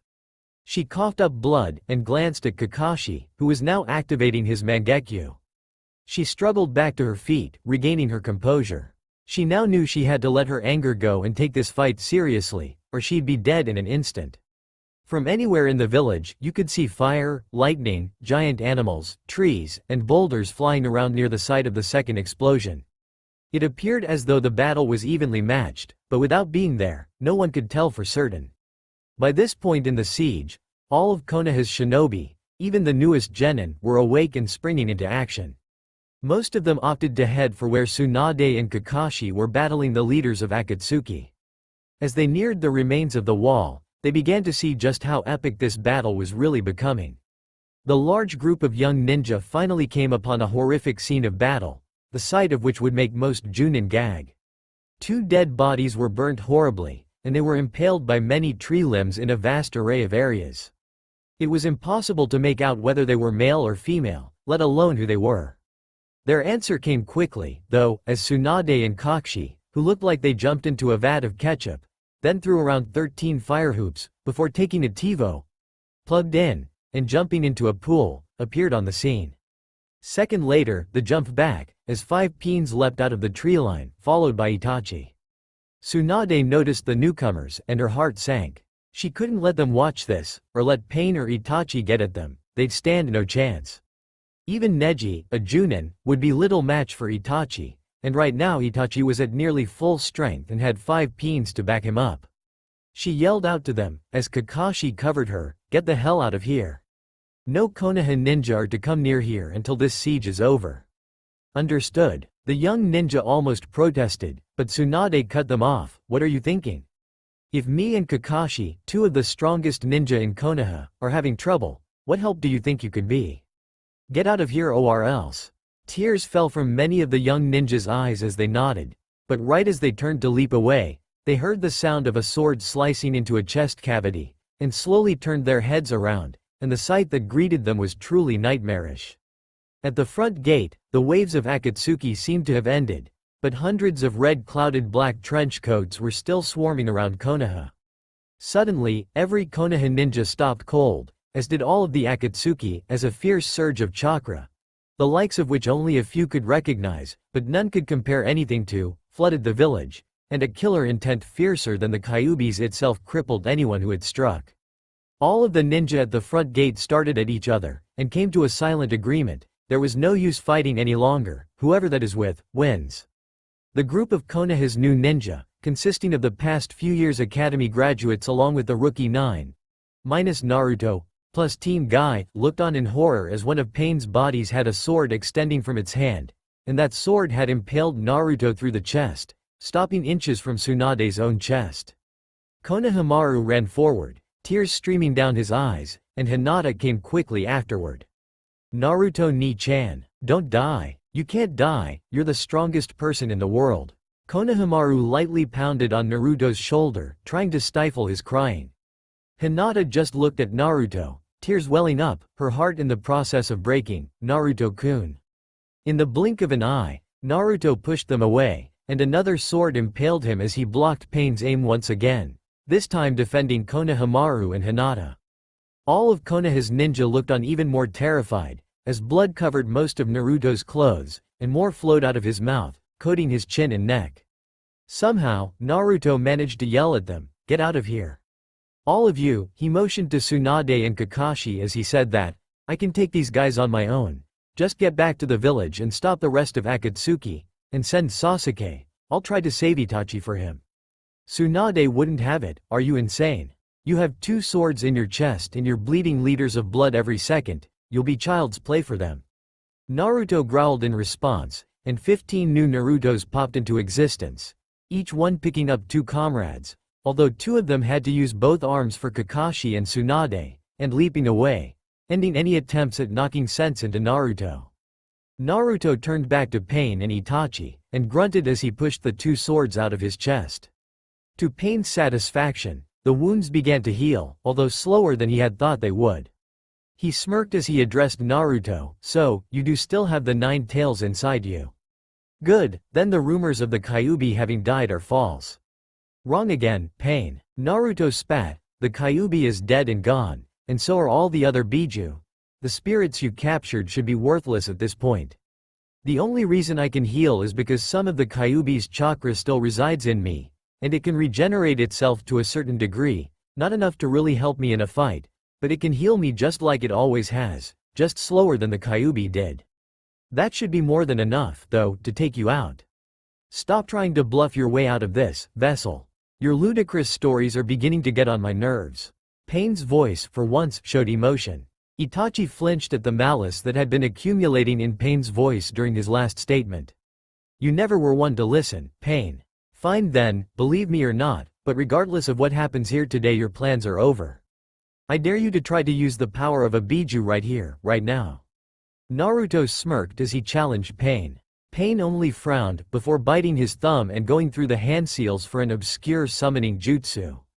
Inanimate summoning jutsu. He slammed his palm onto the ground, and the all-too-familiar sequence of kanji flowed from his hand, forming the required sequence and shape to summon. The giant statue began to form, just as it had the last time Naruto and Pain fought. Pain's 5 bodies and Itachi jumped up onto the still-rising statue's platforms, and began their plan. Naruto didn't bother to try to stop them, He wanted Pain to realize for himself that his plans were now worthless. It didn't take long for Pain and Itachi to notice that something wasn't right, and Pain growled in frustration, before punching the statue's great face. The statue shattered instantly, and Itachi and Pain jumped down, as the statue began to sink back into the earth. Pain howled in anger, and screamed at Naruto, "Damn you! Do you have any idea what you have done? That was the only hope we had of ending war and fighting in this world once and for all. You mean to tell me that you planned to stop violence in the world, by capturing the 9 spirits of the Biju, and using that power to make people cower in fear?" Naruto questioned in a slightly mocking tone. "You ninja are all alike, none of you can understand the world as it is. The only way to stop violence is to show the world that you can be more violent than they can. But since you just keep insisting on ruining my plans, so be it. I'll take away everything you hold dear." Pain yelled out the last part, before his main body, was surrounded by his 4 other bodies, and they began to glow a bright white. The lights seemed to fuse, and then the bodies surrounding Pain began to spin around him. The Pain rocket began to levitate, before shooting up into the sky, knocking Itachi and Naruto backward and through several trees. This violent action knocked Itachi unconscious after all the fighting he had gone through with Tsunade and Kakashi. Naruto, however, remained conscious, and saw Pain's rocket gaining altitude steadily. After several minutes, though, the rocket began to arc, and Naruto realized it was starting to descend. He leapt into action, and used his immense speed to arrive back in the village in mere seconds. He wasted no time in creating an army of shadow clones, which he instructed to find any villagers or ninjas still in the village and evacuate them immediately. It took almost 10 minutes, but the sheer mass of clones managed to find all the shinobi and civilians of Konoha and get them outside the remains of the walls of Konoha. Naruto then performed a jutsu he had never shown anyone before. He made a barrier. As Konoha's population began to struggle in the hands of the Naruto clones, everyone ceased moving as a giant blue barrier began to form a bubble over Konoha. As they watched the bubble forming and getting closer to finishing the dome over top of Konoha, the Konoha inhabitants finally saw the giant white rocket that was Pain. As Akatsuki's remaining foot soldiers looked on, some of the higher-ranking ones realized that their leader was sacrificing himself, and quickly relayed the information to the rest of his comrades. As the news spread, Akatsuki's morale evaporated, and the cloaked Nukanen began a hasty retreat.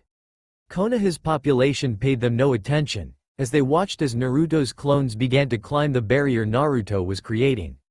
Several Hyuga activated their Byakugans all around the barrier, scouring the area for the real Naruto.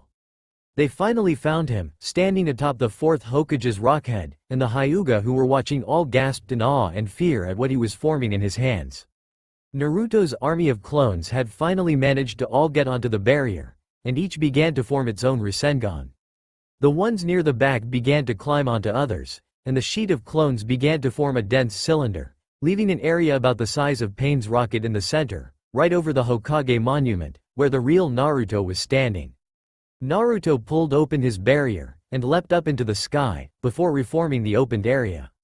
He landed in the center of the open area, right as the highest Narutos began slamming Rasengans into Pain's rocket. Naruto growled in frustration as the Rasengans were being repelled, and then dispelling themselves and their clones.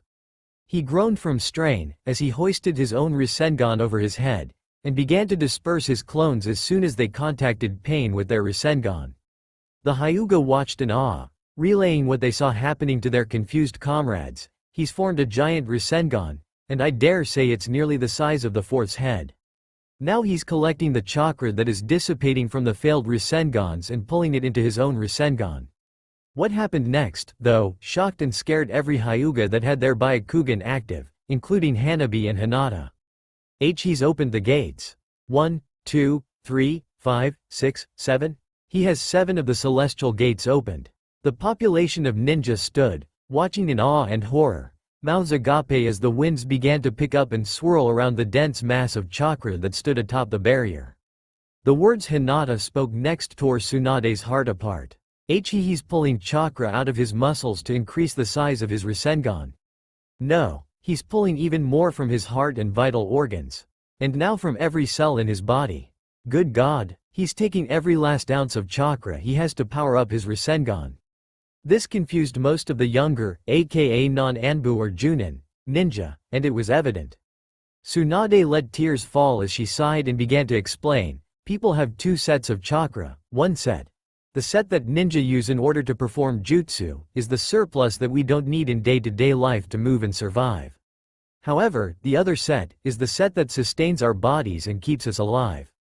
The second set is normally never needed for ninja, and most can't even access it if they wanted to. This is a good thing, because what Naruto is doing right now is certain death. The spinning white rocket had finally passed all the Naruto clones, and was now barreling down on the original Naruto. The Hyuga watched in horror as Naruto finished pulling chakra out of his body. At the same instant, pain impacted his Super Rasengan. A blinding flash encompassed the surrounding area, and the sheer amount of flaring chakra blinded the Hyuga and knocked their Byakugans off. The Konoha population had to cover their eyes or turn away to retain their eyesight. Several minutes passed and the flash only barely dimmed. A long distance away, a shinobi captain signaled for his men to move. There's the signal. Move out. A large force of Iwa ninja disappeared just as the blinding white flash ended. The flash finally subsided, and Tsunade turned to Hinata, who nodded. She tried to reactivate her Byakugan, but crippled over in pain as she deactivated her Byakugan. Tsunade ran over to her and began analyzing her eyes. She sighed in relief, as there was no real damage, but tried to shake Hinata awake. It took several minutes and several water jutsu, but Hinata finally woke up. Tsunade tried to question her about what happened and if she saw anything. I wasn't able to see anything. There is so much chakra residue, invisible to the normal eye, but highly painful to the Byakugan eye. It shines just as bright as that flash earlier. I'm sorry, Tsunade-sama. Hinata's weak reply stunned Konoha's population once again, as the other Hyuga had reported similar problems. Tsunade just looked on at the falling body that fell through the shattering barrier. Please be okay, Naruto. Naruto jumped up as pain neared with his white rocket of chakra, feeling the immense pain and strain from having 7 of the gates open along with no chakra to support his body. He had to move on pure willpower alone. He cried out, before contacting Pain's rocket with his ultimate Rasengan, Forbidden Jutsu, Uzumaki Rasengan. He felt immeasurable pain for several minutes, before he finally blacked out, feeling bliss, not knowing his body was falling hundreds of feet per second toward the unforgiving ground. A nagging thought kept stirring in Naruto's dying brain, and eventually it nagged enough to restart Naruto's body, and Naruto opened his eyes to see the ground of Konoha speeding toward him. Without even thinking, he formed a Rasengan by pulling the chakra residue from the air, and finished forming the ball of destruction just in time, as he pushed it into the ground before blacking out once more. The evacuated Konoha population looked on in fear as the falling body escaped their line of sight, behind the buildings of Konoha that remained. Milliseconds later, a loud boom was heard, and the earth trembled. Minutes passed, and finally the people of Konoha seemed to regain their composure. The ninja population hurried back into their war-torn village, ignoring the flaming buildings and crumbling structures in favor of finding who it was that made the giant crater in the center of the village. When they arrived at the last building that survived the blast of the impact, they stood still on the edge of the deep crater. In the center was a smoldering body, coated in soot and dirt, and steaming slightly. The shinobi waited anxiously for their leader to arrive, since she had finally ran out of energy from her wounds and needed to be brought there by others. But to their utter confusion, the body moved, evidently out of conscious life. The body rose, slowly, just as Tsunade arrived on the scene. The figure finally made it to his feet, and pulled something out of his burnt-up clothing. He wrapped something around his forehead, and turned back to the Konoha ninja, showcasing his own leaf headband. The crowd would have cheered, had they not seen the grave look on his face. The man moved, slowly, up the slope of the crater, and after several minutes finally made it to Tsunade.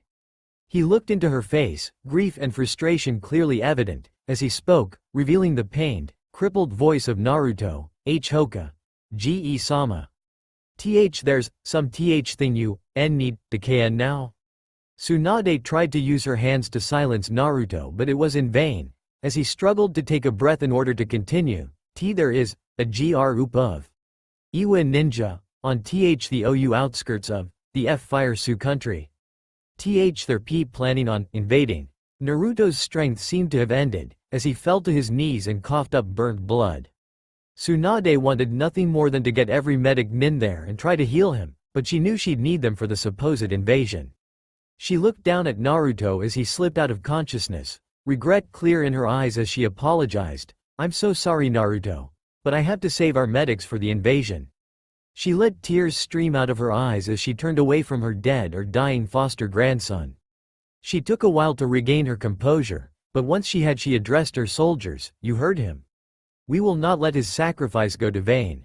We will protect this village with as much courage as he has just now. Sakura, you stay here with Naruto, try to sustain him for as long as possible, if he's even still alive." Tsunade began to choke up again as she said the last part, but managed to keep herself together. "Kakashi, you take up command of Anbu again, the rest of you are with me. All academy graduates from this year, and any of you who are still in the academy are to get the civilian population into the shelters." Dismissed. Kakashi and his Anbu were gone the instant Tsunade had finished, while the academy graduates and students began to make their way back to the edge of the village. Tsunade and her group stayed where they were, as Tsunade gave her orders. Hyuga and attack types, front line. Long-range support types, take up the Hokage monument and provide cover and support, via projectiles or jutsu. Mid-range types, go with Shizune. I will be among the front line. I will hear nothing of me not risking my own life. She gave the counselors who were about to speak up no room for questioning with her last order. Shizune, however, wasn't deterred, but Tsunade cut her off. "I'm going to take a few soldier and plasma pills, so don't even start, Shizune." Her group nodded in understanding, and the mid and long-range groups went their own ways, Shizune leading the mid-group, and Tenten leading the long-range group. Tsunade and the close-range fighters, consisting majorly of Hyuga, mobilized, heading for the front gate. Sakura sat next to Naruto, constantly streaming chakra into his heart and brain, using everything she had to keep him alive. "Naruto, you've done so much for me, for us. I know it's not much, but I'll do my best now to keep you alive, just as you did for me all those times." Sakura ended her reminiscent thoughts as she felt Naruto's condition change. She focused more on him and brought him back to stable. Well, stable after all things considered. She continued streaming her chakra into Naruto for quite a long time, every so often picking up the sounds of battle from far off. She had already popped 2 soldier pills and only had 3 left. She decided that she needed to patch herself up a little bit to avoid wasting any plasma pills on herself. She turned away from Naruto in order to analyze herself with more ease. After a few minutes of patchwork, mostly consisting of healing minor nicks and cuts, she turned back around to find that Naruto was gone, leaving only a heap of ashes behind. On the front lines, Iwa was taking heavy casualties at the uncharacteristic ferocity of the Hyuga, as well as the insane anger Tsunade was showcasing. The Anbu weren't making things any easier on them, as even Kakashi seemed to be fueled by rage and pain, and in many cases combined the Chidori and Rasengan into one attack, which resulted in almost 50 deaths per use. Shizune and her mid-range fighters, on the other hand, were having some difficulty. It appeared that Iwa had a lot of long and close-range fighters, but less mid-range fighters. Unfortunately, the long-range fighters of Konoha were completely distracted by Iwa's, while the long-range and mid-range fighters of Iwa were able to go at Konoha's mid-range fighters. Shizune herself was faring pretty well, but many of Konoha's mid-range fighters weren't suited to solely mid-range fighting, as opposed to combined middle and close-range fighting. Iwa's skilled mid-range fighters were taking full advantage of this, and wreaking havoc on Konoha with it. As the battle continued, both armies detected several separate sets of large chakra sources, closing in on them from many directions. The battle slowed and finally came to a halt, as the two armies prepared themselves for the worst. Several tense minutes went by, before an Iwa captain was encased in sand and crushed to death, his blood pooling at the bottom of the sandy coffin. Seconds later, a strangely colored kunai screamed through the battlefield, ripping through several Iwa troops before embedding itself in a rock, after penetrating 4 trees and 3 other rocks. The Iwa soldiers looked around frantically, as more of their troops were taken out from afar by sand and strange kunai. They finally got enough sense to split apart, and this action finally brought their new opponents out of hiding. Gaara and his siblings appeared next to Tsunade. The four spoke no words, but a silent, "Thank you," from Tsunade and three silent, "No problem." From the Sand siblings went around, before another group showed their faces, each sporting slashed sound headbands. Tsunade and the Konoha ninja were put back on their guard, as they stared curiously at the new faces. The girl in the group smiled brightly, before she and her two male comrades leapt into the center of the frenzying Iwa Nin, slashing and stabbing away at them. Konoha eased up slightly, before preparing to get back into the fray, only just realizing that the Sand siblings had beaten them to it. This show of confidence and courage sparked a huge morale boost in Konoha's ninja, and they reinitialized the fight with a renewed vigor. The tide of the battle began to shift with the new allies Konoha had received, and after almost 2 hours of this fighting, Iwa's forces had been cut in half twice. The battle was beginning to look like a great victory for Konoha, but that was when everything changed for the worse, when two more large groups were sensed, and this time, Iwa's forces weren't scared. In fact, they looked overjoyed at the feeling of the new chakra sources. Konoha's forces retreated a small distance, as two groups of shinobi leapt to Iwa's aid, one group bearing the symbol of Komogakure, and the other bearing the mark of the late Otogakure. Tsunade growled at the newcomers. Kumogakure, Iwagakure, and the remnants of Otogakure are all in on this with Akatsuki? Shit, there's little to no hope of us winning after the first siege. Tsunade's troops seemed to have come to similar conclusions, but in true Konoha fashion, none of them were going to let this deter them from protecting their home and their loved ones. Plus, they had to make it up to Naruto in any way they can, and they were pretty sure that ensuring he had a home to come back to, should he survive, was definitely something worth doing. Tsunade sighed as she collected her thoughts and calmed her emotions. Everyone. We are now vastly outnumbered. Continue fighting, but be much more defensive and cautious. Do not throw your lives away uselessly. Her ninja all nodded in understanding, and the outnumbered army leapt into action, as did the three allied enemies. The war heated up quickly, and Konoha was faring pretty well, all things considered.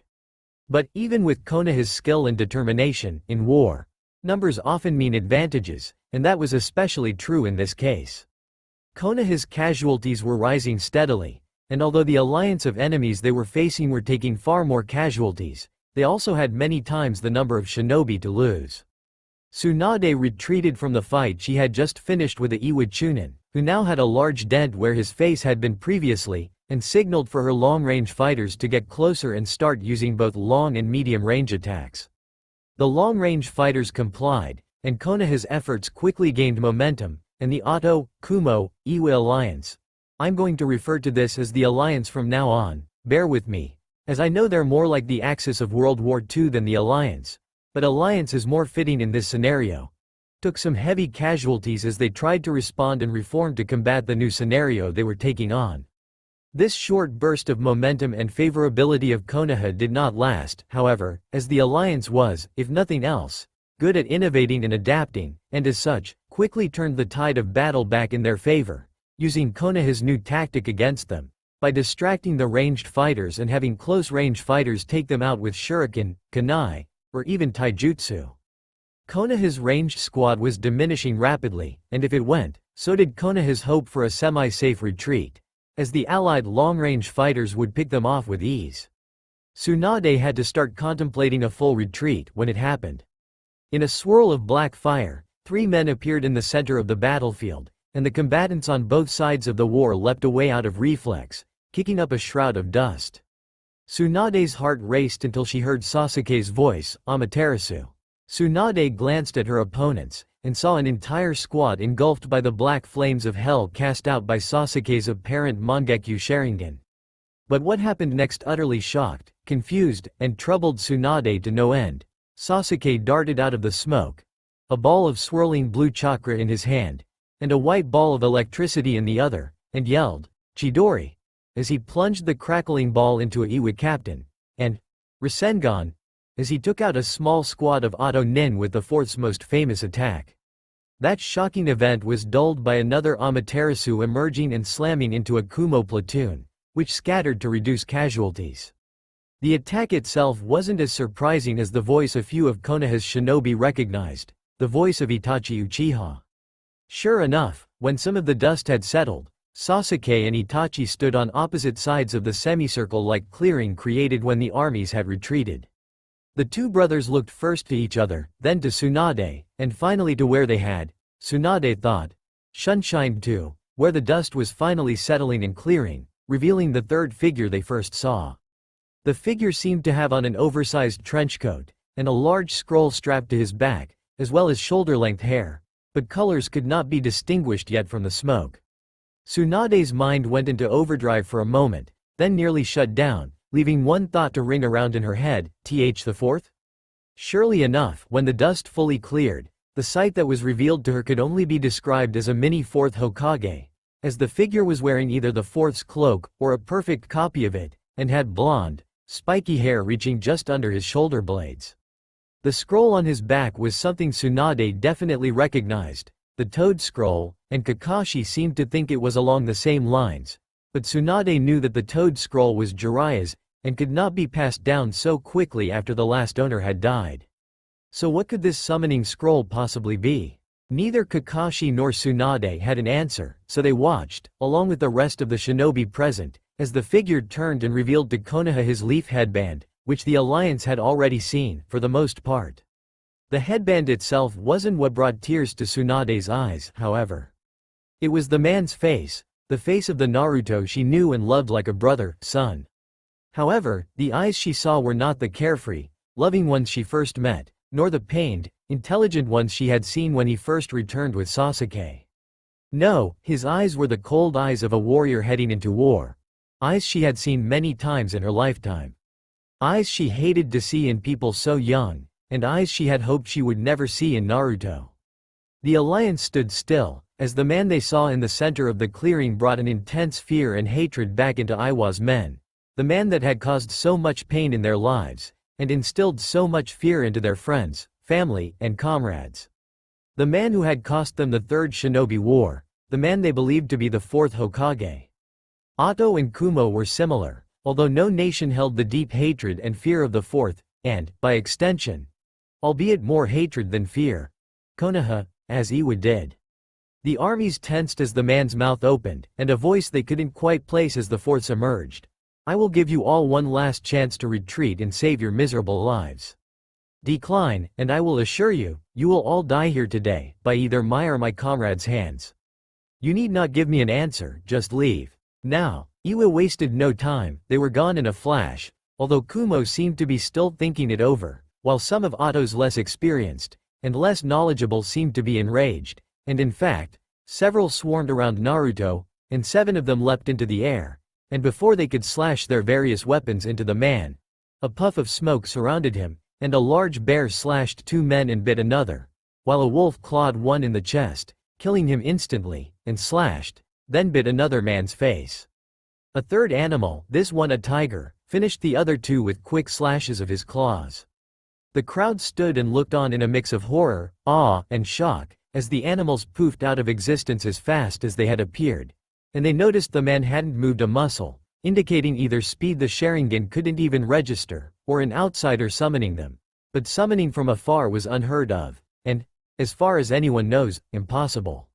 This revelation rocked the Otto and Kumo shinobi enough to know it was time to retreat, and the 2 armies did exactly that, leaving the Konoha ninja to recover in safety. Several tense minutes passed, before the crowd watched in horror as Naruto collapsed into a heap, and Itachi and Sasuke rushed to his side, as did Tsunade and Kakashi. Unbeknownst to Tsunade, Sakura had arrived moments before Naruto, Sasuke, and Itachi had seen the whole thing. She quickly made her way through the crowd, and to Tsunade, where she kneeled down beside Naruto as the others were. Tsunade gave her a glance of anger and disappointment, to which she returned a look of confusion, regret, and a look that asked for forgiveness.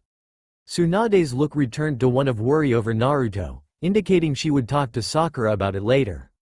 Tsunade signaled for a medical team, and one promptly brought over a stretcher, which Naruto was gently placed onto.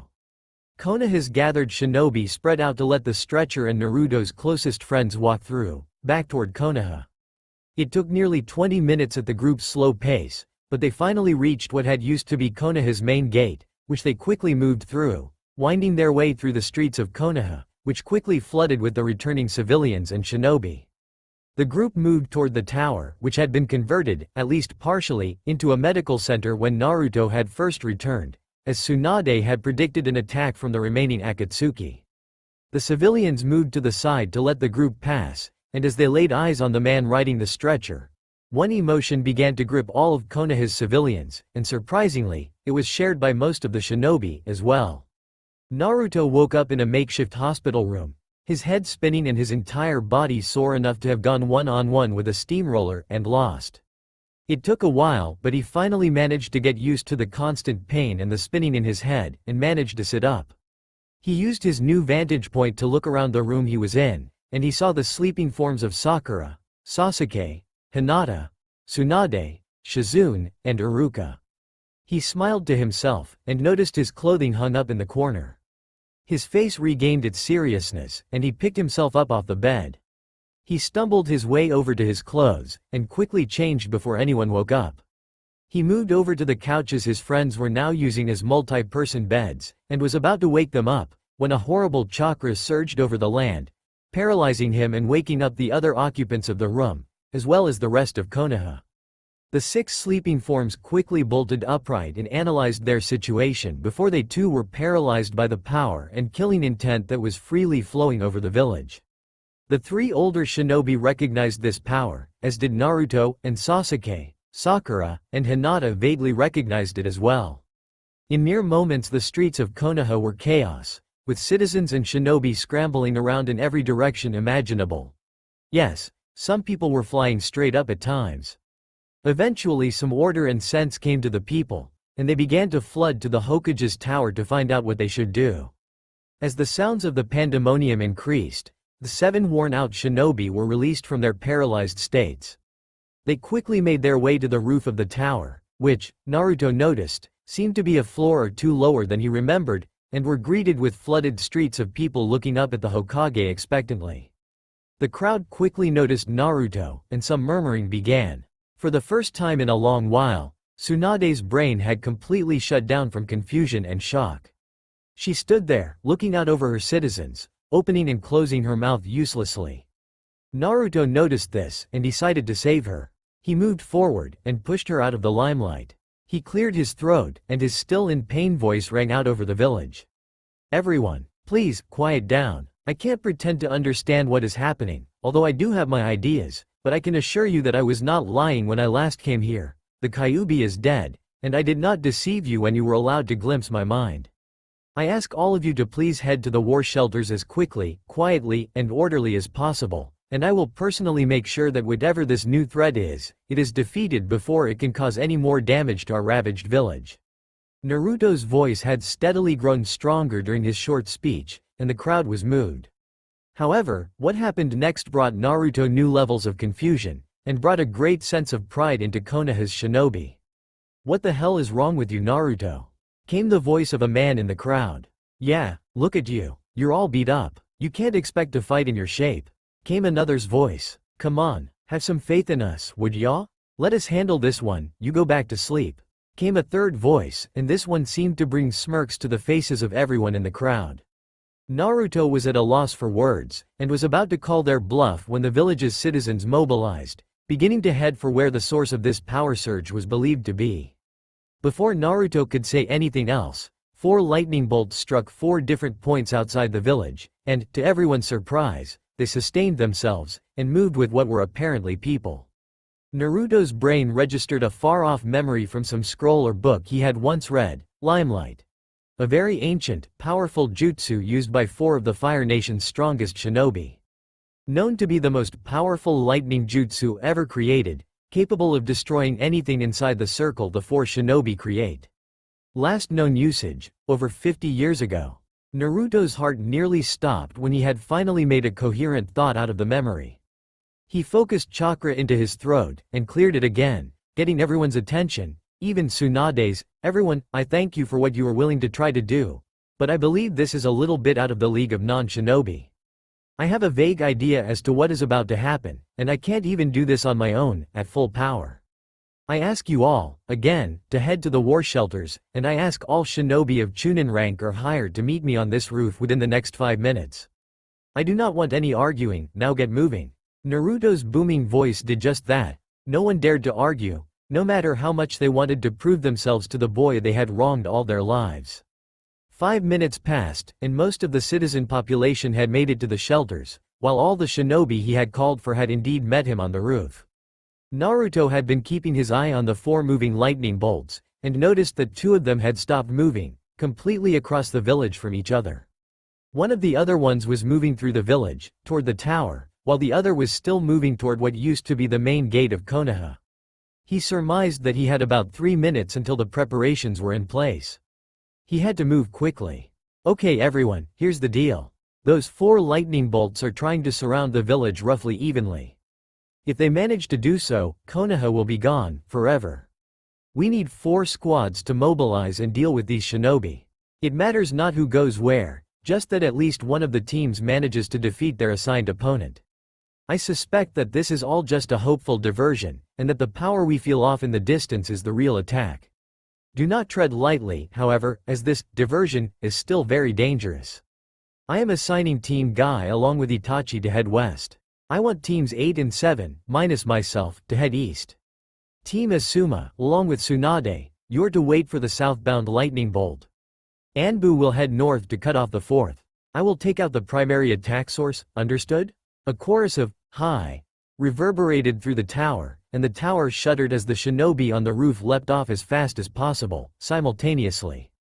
That left only Naruto on the battered Hokage tower.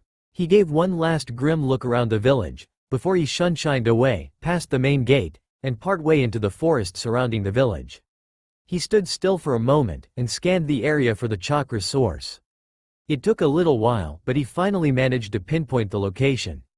He wasted no time, and double-timed it to a clearing he estimated at 2.5 kilometers away. Team Guy moved into position first, and were met with the grim sight of a waiting revived corpse. The revived shinobi looked over at the 5 assembled shinobi, and smirked. Another lightning bolt struck off in the distance, and the 6 combatants disappeared in the blink of an eye. A loud clang could be heard, and in a moment the 6 shinobi reappeared, 5 of them trying to slash the 6th from any number of ways. But lightning bolt blades seemed to emanate from the 6th's body, blocking each and every blow, and then electrocuting the assailants. The 5 teammates poofed out of existence, and 5 logs fell to the ground, burnt to a crisp. The 5 Konoha ninja regrouped, and a silent conversation went down in an instant, and everyone seemed to have figured out that that must have been this revived man's main ability. Itachi was the first to actually speak. This will not be easy, but I think I have a plan, or at least an idea. I need you 4 to distract him long enough for me to get enough energy into my Mangekyo Sharingan to use Amaterasu. I doubt his lightning defense can stop the flames of hell, but when I give you the signal, you have to get out of the way, as I won't be able to call off the flames from the original target. If you're close enough to him, you could be badly burnt, or even consumed by the fire itself. You guys can do whatever you feel is necessary to distract him, but I think Tenten might be the best for this role. Team Guy thought it over for a few seconds before they agreed, silently. Guy and Lee activated 3 gates each, while Neji activated his Byakugan, and Tenten pulled out 2 slightly oversized scrolls. The 4-man cell leapt away from Itachi, who had his eyes closed, obviously concentrating. He took several seconds to concentrate, before he managed to succeed in his first stage of the plan. Mangekyo Sharingan escaped his lips, before his mouth and eyes closed once again, and his face contorted once again in the strains of concentration. Team Guy re-emerged to show themselves to their silent opponent. Lee and Guy immediately charged the Maw, strike that, zombie. The 2 twins sped out of sight of the naked human eye, and a second later 2 punches connected with the reanimated corpse. The man was sent flying backwards, and it took several seconds for him to re-emerge and retake his position of defensive waiting. Lee and Guy reappeared, obviously frustrated. Apparently, they also had burnt hands, as they were both rubbing them subconsciously. Neji took this as his sign to try, and ran forward, Byakugan blazing, and Juken posed to strike. Neji's mouth opened and a few barely audible words escaped his mouth as he neared his opponent. 8 trigrams. 128 palms. He finished his jutsu's name as he reached his opponent and used his momentum to quickly deliver the first few stages of the attack. 2 palm. 4 palm. 8 palm, 16 palm. Neji's hands blurred out of vision nearing his 16 palm strike, 32 palm. Neji began to move his body to increase the speed of his blows, 64 palm. Neji's voice began to strain from the pain and stress of this continued motion, 128 palm. Neji's entire body was blurry as he struck all of the dead man's tenketsu, chakra points, right? In a mere second. Neji finished his strike and leapt back out of sight with the last of his momentum. The man he hit staggered a bit, and some black fluid escaped his lips, but he quickly regained his composure, and stood at the ready once again. Team Guy let their mouths fall open slightly, amazed at how little Neji's most powerful attack had done. Neji promptly let his Byakugan fade and fell to one knee, clearly having used up a bit too much chakra.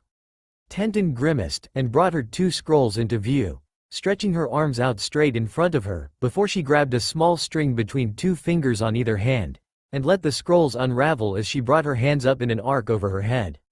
She slowly began to spin, before she jumped up into the air, and increased her speed to keep her aloft. She finally smeared a small amount of blood onto each of her strange scrolls, before calling out, "Sharpened hailstorm." A truly scary number of blades shot out of her scrolls, ranging in size from senbon needles to 30-pound 2-hand swords. Team Guy watched in amazement as Tenten fell down between her 2 still spitting scrolls. As the first of the blades reached the resurrected shinobi, his lightning defense picked up, and the group was quickly blinded by the sheer number of lightning bolts emanating from him. The group's hearts fell even more as they heard the blades being deflected. Several seconds passed before the light faded and they were able to get a glimpse of what remained. Tenten growled in frustration as only 14 of her blades, mostly senbon at that, had managed to embed themselves in the man's skin. She was, however, slightly more satisfied at how almost 30 more had apparently grazed the man's skin, leaving deep cuts all over his body. The man lost his smirk and began a series of hand signs, before calling out, "Forbidden Jutsu, Limelight 2."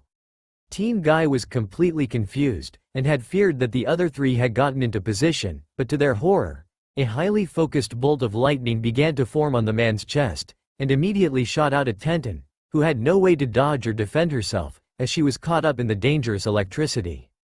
After several seconds, a poof was heard, and a log was seen smashing into another tree. Team Guy's spirits rose, as they hoped that Tenten was perfectly fine, but Tenten appeared seconds later in midair, before falling to the ground, unconscious.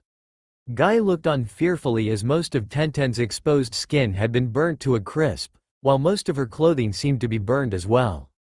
A glint caught everyone's eye, as a lone kunai shot out at their opponent.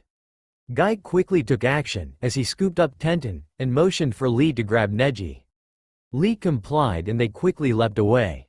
Seconds later, the slightly confused zombie heard Amaterasu, and looked toward where the kunai had been sent from, only to see black flames consuming him as he melted back into the ground. Team 7 and Team 8 emerged in a clearing just east of the Konoha wall. There stood a strange man who neither Kakashi nor Kurenai could identify, other than the fact that he seemed to be a revived corpse. Hinata wasted no time in activating her Byakugan, while Sasuke activated his Sharingan. Kiba and Akamaru could be heard sniffing around, and Kiba quickly made a report, no other sense nearby. Low chance of this being a bunchin or something, little noted chance of backup arriving to assist him. Kurenai and Kakashi nodded. Shino then made his own report. "I don't think my bugs would be willing to attack this man, as they are not fond of eating decayed flesh like this. I may be able to summon up some insects that are willing to do so, but do not count on it. I am afraid I may not be much assistance for this battle." Kurenai and Kakashi were slightly confused at this, but they figured Shino knew far more about bugs than they did, so they let it go. Sakura then decided to pitch in. "If his body really is decayed, then I should be able to just punch him into oblivion, right?" Sakura seemed to be unsure, and Kakashi decided that she may be right to be cautious, perhaps, but we can't be sure that this man is really as brittle as we believe. Best to hold off on that until we figure out if he has some sort of defensive jutsu that could cause you difficulty. For right now, I want you to stay back and be prepared to heal anyone that gets injured." Sakura nodded, and Kakashi turned to Kurenai and Hinata. "Are the 2 of you any good at combined distractive genjutsu?" He received a nod, a surprisingly confident one from Hinata. He noted, "Alright then, could you try to set up a disorientating one so that me and Sasuke, and maybe Kiba if Chidori doesn't work, can start to assault him to probe for defenses and weaknesses?" Another nod. "Alright, then, Sasuke, let's go." Sasuke nodded, and the two leapt off as soon as Hinata and Kurenai had stopped forming hand seals and chanting softly. Sasuke threw a series of kunai around their silent corpse-like opponent. He then pulled on strings he had attached and bound the man to a tree trunk. He blurred through some hand seals before calling out his jutsu. Fire style. Dragon Fire Jutsu. True to the jutsu's name, Sasuke seemed to breathe fire, as the strings were quickly engulfed and the man was quickly shrouded by the raging flames. Sasuke smirked. That was just too Aya. Before he could finish, electricity seemingly came out of nowhere, severing all the wires and letting the flaming cord fall to the ground, revealing a barely harmed zombie. Sasuke grimaced before more of the airborne electricity formed, and quickly shocked Sasuke, who let out a yelp of pain. Sakura ran over to Sasuke and began to heal his burnt skin. Kakashi grunted in annoyance and motioned for Kiba to come over. Kiba and Akamaru nodded. Well, Akamaru barked, and Kiba got down on all fours, and Akamaru proceeded to jump onto Kiba's back. Beast mimicry. Man-beast clones. Kiba's slightly feral voice could be heard before a poof of smoke covered Akamaru and Kiba, and when it cleared there were two Kibas standing next to each other, smirking. Kakashi smiled to Kiba, and nodded for him to proceed while he began to go through some hand seals. Kiba nodded back, and he and Akamaru got down on all fours again before Kiba yelled, "Fang over fang." Kiba and Akamaru disappeared to give way to two swirling masses of angry, claw-bearing dog. The canine hurricane slammed into the revived Fire Nation fighter, and they seemed to have more success than Sasuke. They slammed into his side and took off the man's arms. Kakashi smirked as he began to charge the man. He got close and leapt up into the air. Chidori. Kakashi plunged his lightning ball fist into the corpse's chest, and lightning surged around Kakashi's body, about to strike him down, but the Chidori seemed to have worked, and the man's body began to crumble. The electricity that was forming around Kakashi faded slowly dissipated as the man's body broke down and crumbled back into dust. Kakashi smirked in success, as Kurenai and Hinata released their genjutsu.